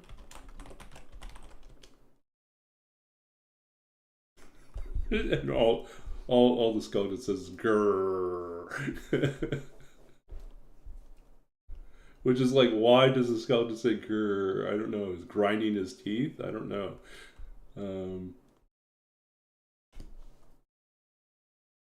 I think it was a placeholder sound for the skeleton, and we never got around to changing it. So it's like, okay, the skeleton says grrr. Okay. So you can attack, you can punch, and you can kick. You can fight. It also accepts kill. I don't know if you need to say attack with sword. Yeah, I think you can just say attack, or you can say attack skeleton. I don't think we put in any... Oh, you killed him instantly. Look at that. You slash your target viciously with your sword. You've slain the skeleton. It collapses into a pile of bones. You see a pile of bones, a list, and a key here.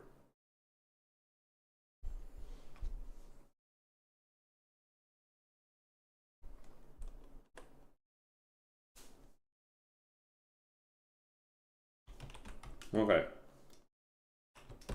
I recommend, for simplicity, just to use the take all. Or you could do that, yeah. So you could take key. You can read list. Hey, it says my name. Or you could read it and it says Will Crowther. Do you know who Will Crowther is? He's the programmer, author of the Colossal Cave Adventure. And then, yeah, so it has, the list has a few different things on it. You can look at list. And it says a long scroll filled with cross off names. There's plenty of room at the bottom to add more things. Yeah. And so let's see. If you wanted to, you could take a bone from the bone pile. And now you have a bone. So now you're carrying a lantern, sword, key, and bone. If you wanted to, you could take the list as well. And add the list to your inventory. Okay. Now you can go north.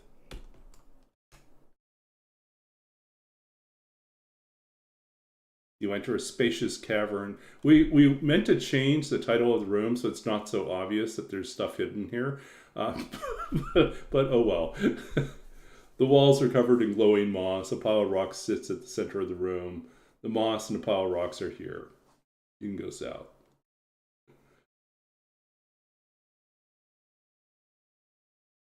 So what do you want to do? What do you want to do?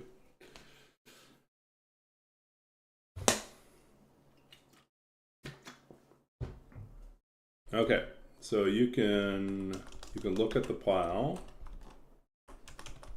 Oh, I wrote this so that if you don't want to type in pile of rocks, so you just say look at, let's see, look. I take that back. I think you have to do look pile of rocks. Or is it look rocks? This pile not have a description?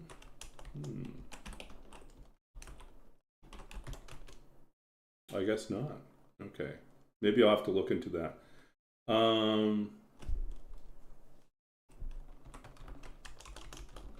Search pile. Ah, found a gemstone. You can look at the gemstone too.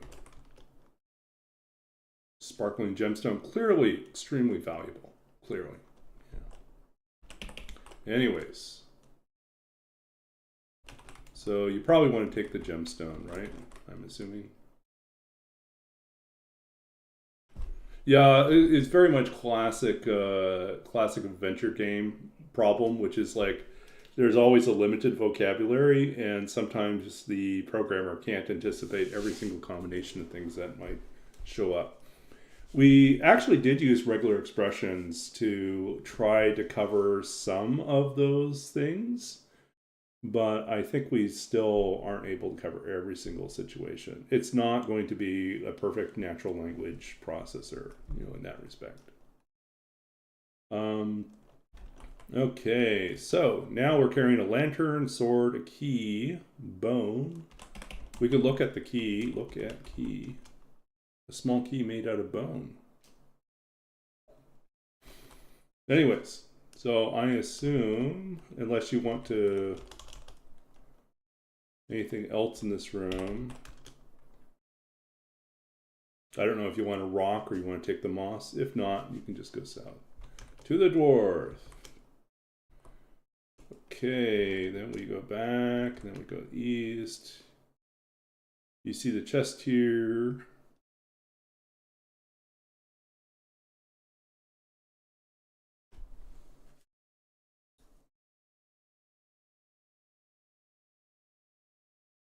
Yeah, it's a collaborative effort, and it's also kind of my ridiculous desire to do a deep dive into learning a more complicated approach to doing things in Python.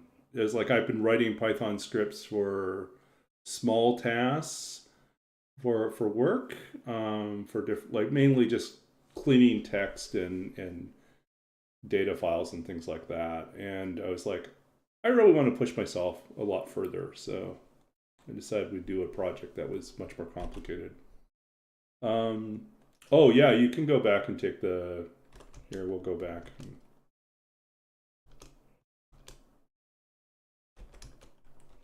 You can take all, and it'll just add everything that.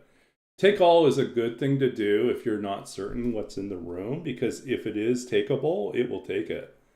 But it can't take things out of like locked containers or closed containers. So you do have to open containers before you can take things out of them.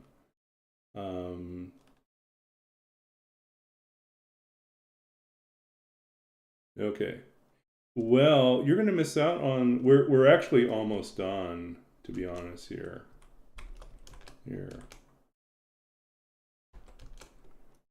back here. So you can use the key, and the boom key fits smoothly into the lock, and the chest springs open. You open the chest. Inside, you find a dictionary, potion, and a large key, which you can take all those, except for the chest. The chest isn't going anywhere. And I thought this was fun. We like read dictionary. Uh-oh, there's a bug on that one. That's not supposed to happen. Read dictionary. That's what's supposed to happen. It says programmer, an obsessive compulsive wizard of logical reductions. Or, let's see, lexicographer, a compiler of dictionaries. There we go. That's kind of fun. You can look at the large key. Oop, look. Oh, actually, look key. This is interesting. Look.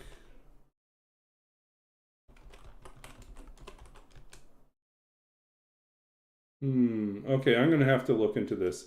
It should be pulling those descriptions up, but it's not. So apparently there's still a couple bugs left. Yay. But they should describe the brass key.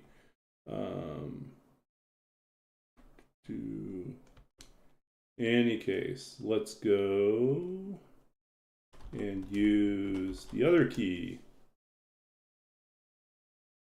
You insert the brass key into the door's lock and turn it. There's a satisfying click as the door unlocks. Now you can go north. How are we doing hit point wise? We're still doing pretty good. Okay, let's go north. As the cavern door shifts aside, you find yourself in a hidden area filled with awful stench. From the depths, you hear a loud hiss. You see a giant python. You can go south or north. So just a reminder, you are carrying a bunch of different items here.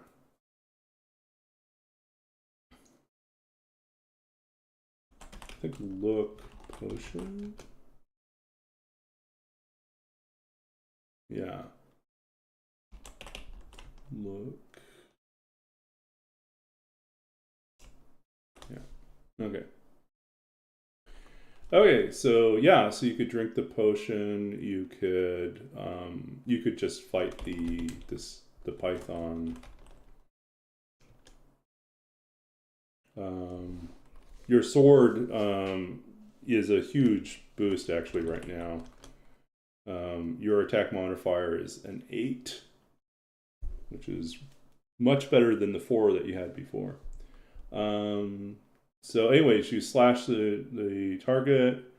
The python tries to swallow you whole, but you dodge out of the way. And you can attack again. Oh no, your blade glances off your opponent. Tries to swallow you whole. So far you've been dodging. That's pretty good. Wow, we are not doing well here. Uh-oh, it encircled us and crushed us. Uh-oh, how are we doing stat-wise? Oh no, we're in danger. Oh no. Maybe we should drink a potion. Ah! Da-da-da! Potion to rescue us. Okay, so let's attack again. And one more time. We defeated the potion. We defeated the python. Critical hit. We slashed him and killed him. He shudders and thrashes and falls with a large thud to the ground. There's now the python corpse and the python tooth here. And then there's the path north. Okay. Interesting thing. When you drink the potion, it replaces it with a bottle. And a couple other fun things here. I'm going to show you a little Easter egg. You can open the corpse.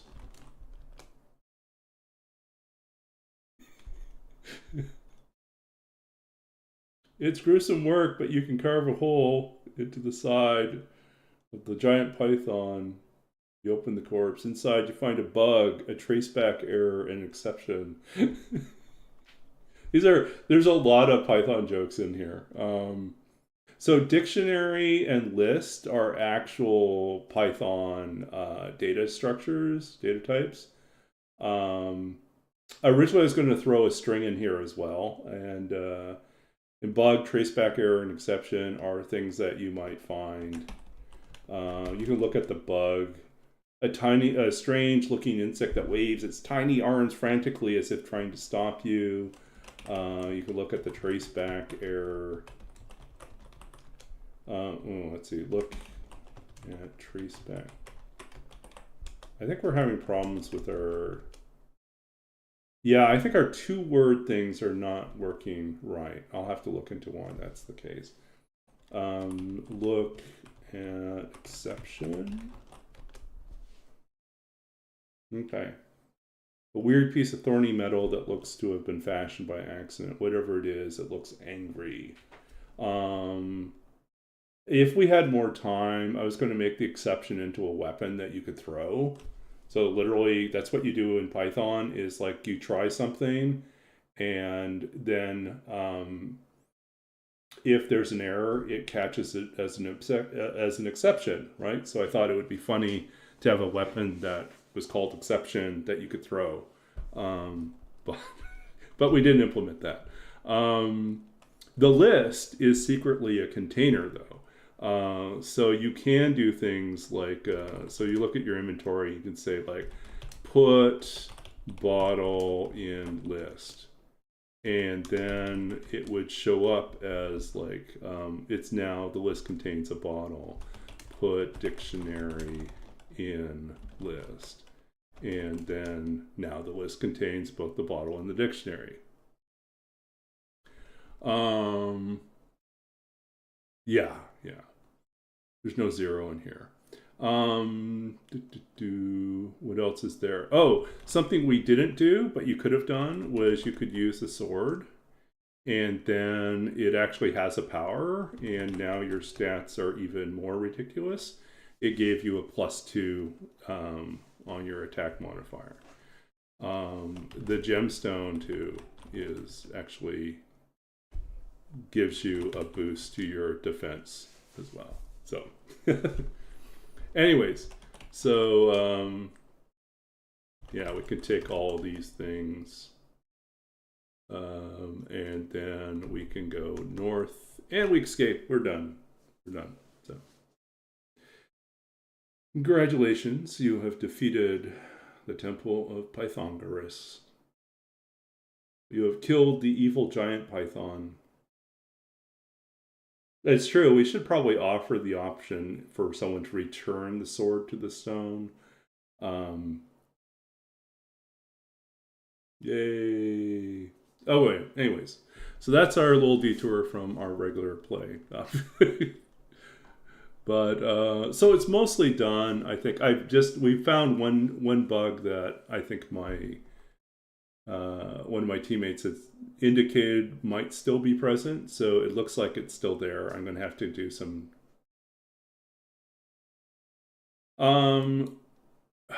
That's a good question. In order for that to work, I would actually have to treat the stone as a container, which is not impossible. Because you can, so you can take, let's see, you can remove, what do we put in there? Remove dictionary, right? Oops, no, to take out dictionary, is that what I did? Take out dictionary, no. I was pretty certain I added something. Oh, you can use dictionary. Did that do it? Yeah. So if you, yeah. So right now, I probably should add remove in here so you can remove something from a container. I thought it was in there, but it's not there for some reason.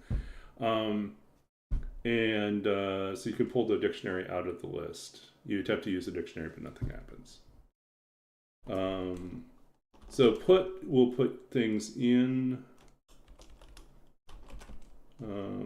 Let's see what else is in the.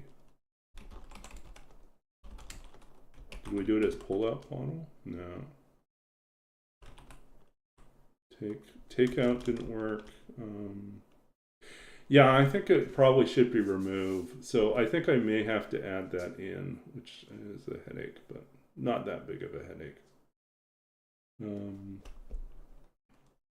Yeah, so anyways, that's it. Exit done.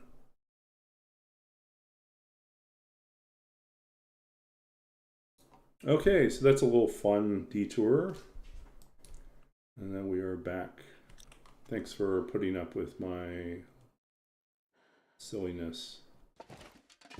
I am actually supposed to be working on, I don't know if I'm going to make it, but I was supposed to be working on an actual Twine Adventure game that's due on the 26th, I think it is when I'm supposed to have it done for the interactive fiction competition. And I have just I've just been so swamped with school stuff that I haven't worked on it at all. So school and work stuff. So I think I'm going to try to buckle down this weekend and get some more work done on that. And then this Python text adventure game engine, I think I will take a week or two off from it, and then I might come back to it. I have a lot of time in my work schedule where if I'm not working on projects for work, they just ask me to use my time to further my skills.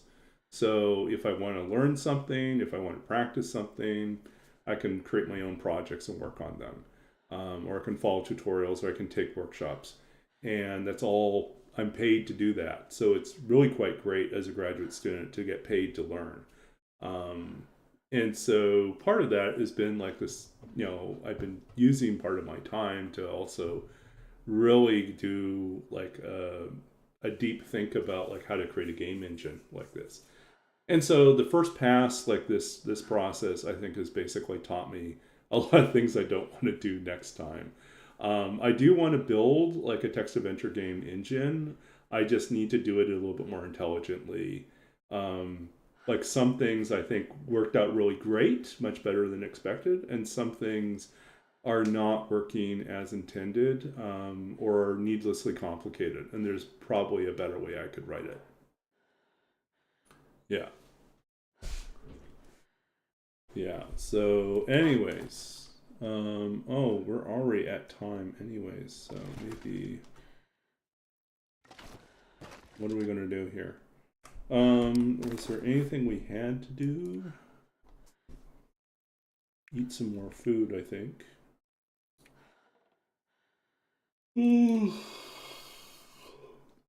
find that deer. Okay, so I think we should put that down. To do find deer.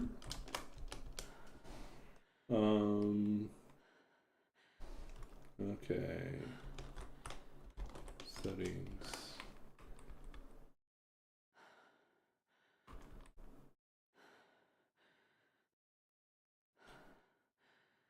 So at one point we thought the wildlife detection was close, but we might be wrong. Maybe it's wolf fear is high. Maybe that's what's going on. So the wolves are taking off pretty quickly, but ptarmigan and rabbits we can get right up to. I think that might be it. Yeah, I think that's what's going on. Okay, so we're gonna wrap up for tonight, and then I'm gonna go. I think I'm gonna have to track down that bug and figure out why looking at certain items is not working correctly. Okay, so we'll do this as our save, and then we'll go raid someone, and then I'll quietly fade into the dark. Okay, so let's see here. We are on day 25. We put a respectable 3 days in today. That's not bad. And we shot a bunch of stuff, right? So let's see. We are now at... We are terrible at shooting, apparently, on this run. Only 4 successful shots out of 13. That's sad. But we're 100% on our revolver shots. Wolves killed is 2 now. That's the same. Bears killed 1. 4 deer. The deer did die. Okay, good.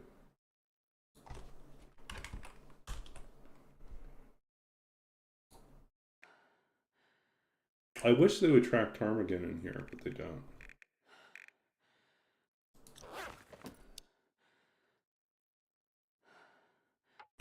Okay, so we've rested. We are going to find... Well, I should read one poem, and then we should wrap up and raid someone else. So. Okay, so let's see what we got here tonight for poetry. Poetry. Oh, that might be a little too heavy for tonight, I think. I want something a little bit lighter.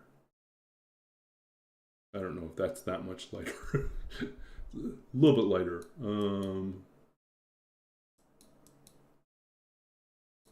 Wow, these are all kind of... Okay, we'll take whatever we get for the next one. Yeah, that's not too bad. We'll do that. It's not too long. Okay, so this is from my first book of poetry, The Lost Country of Sight, published by Anhinga Press in 2008. Wow, that's a long time ago now, 2008. This was winner of the Philip Levine Prize, and this poem is called My Father Waking to Work, after Robert Hayden's poem, Those Winter Sundays. Or those winter mornings? Those Sunday mornings? Sunday morning? I can't remember. I don't look too long. Yeah. My father waking to work. Early mornings, my father would rise, to the house still cold, the windows fine print of frost, and dress in the dark. Always the creak of boards, the stairs tread down, then the door press closed, firm, the solid click of the bolt, then off into the first gray of dawn. The black ice roads, from my upper window, the shadows of wartime homes would fall away. His car now only an anonymous fog. How the trees were bared, the fences almost forgotten by light. The faint gleam of red before his turn beyond the hill, and always something lingered. the damp smell of boots, books in their thousands, the aisles of that warehouse that could have been a home. So the poem's really about when we used to live in North Battleford, Saskatchewan, and my father had this was my father's first job, first position as a professional librarian. He ended up in this northern, not quite northern Saskatchewan, but kind of northern Saskatchewan area in North Battleford. North Battleford's like barely a city by Saskatchewan standards, which means it's around 45,000 people, which almost everywhere else would probably not be a city. And a lot of the houses were built during World War II, and so they had there was a lot of old homes in the area. We lived in one of them. Cold winters. My father worked in what was then called Lakeland Library Region. So they had a huge warehouse of books, and the library was less of a library in terms of a general browsing area and more of a depot for sending out bookmobiles to rural communities. And so most of the day my father would spend wandering around this huge warehouse, tracking down books, and assembling the orders that people had put in, requests for books, and then getting things ready to go out. And he wouldn't have to drive out there, but he did a lot of the sort of, I think it was, it was a step up from being a library clerk or someone in that capacity, but it wasn't, I don't think it was a particularly glamorous job. It was a job. It was a job that gave him some professional experience and created an opportunity for him when a better job showed up that he was ready to immediately transfer into that. And that's how we ended up eventually moving to Regina, Saskatchewan, and he ended up becoming the supervising librarian over the Prairie History Room, the special collection that the library had there. Which was a job he loved because it was all about history, it was all about family and local histories, and all about helping people tell their stories or uncover mysteries or figure things out or write historical novels or compile histories of their town, all sorts of things like that. And he just loved it. Our home was always a place filled with books. My father had my parents both read a lot, and they had a lot of books in the house. Probably not thousands. I'm probably exaggerating here. I'm probably conflating here the thousands at the warehouse at work and the hundreds of books that we had at home. I think my personal collection of books now is probably larger than the family library that we had. I now have probably around 1,600 books, but I only have around maybe 150 with me right now. But those Winter Sundays by Robert Hayden is a poem about him being young and hearing his father wake early on Sunday mornings, and the routine that his father would go through wordlessly, where he would start the fire in the house, polish his son's shoes, and then leave, in the morning off to his early morning shift somewhere. And the poem's really about it's a bit about masculinity in terms of how we don't necessarily articulate our emotions, our feelings for each other, except through action. And so it's kind of a commentary about that. It's not about that directly, but you see that reflected in sort of the poem. And it's about love. It's about what we do for those that we love. And so I think about that in terms of my father, taking a job, that was somewhat remote and not necessarily his ideal job, but one that would enable him to take care of the family in a better way than he had before. when he used to teach English second language, in international universities, and the contracts were always 1 or 2 years. It was just impossible to keep, supporting the family if you have to pick up and move every few years. So he liked libraries, and I like libraries, and now I'm doing the same thing. I'm taking a master's in library and information science, and I don't know where my first job's going to be, but it may take me someplace unexpected. We'll see what happens. Okay, so let's finish up here and find someone to raid. It's late for me.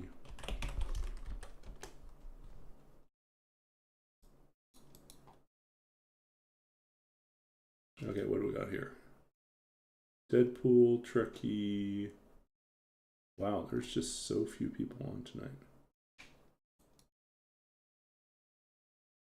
Okay, let's do Deadpool. What's he doing tonight?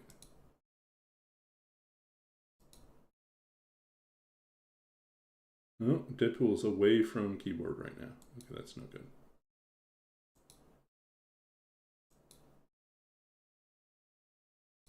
Okay, try again. I guess it's going to be Canatastic again. I feel like lately we're always dropping in. Okay. Well, he's up and he's streaming, so that's who we're going to visit. Okay, so we'll visit Canatastic, another TLD streamer. He's even more chill than me. He's very, very chill. Very chill. So hope you enjoy the chill sounds of Canatastic. Playing TLD. I think, what's he doing tonight? Loper. Yeah. Just out surviving. Okay. So, yeah, we'll head on over there. Thank you all for hanging out with us tonight. And I'm going to take off and get some sleep.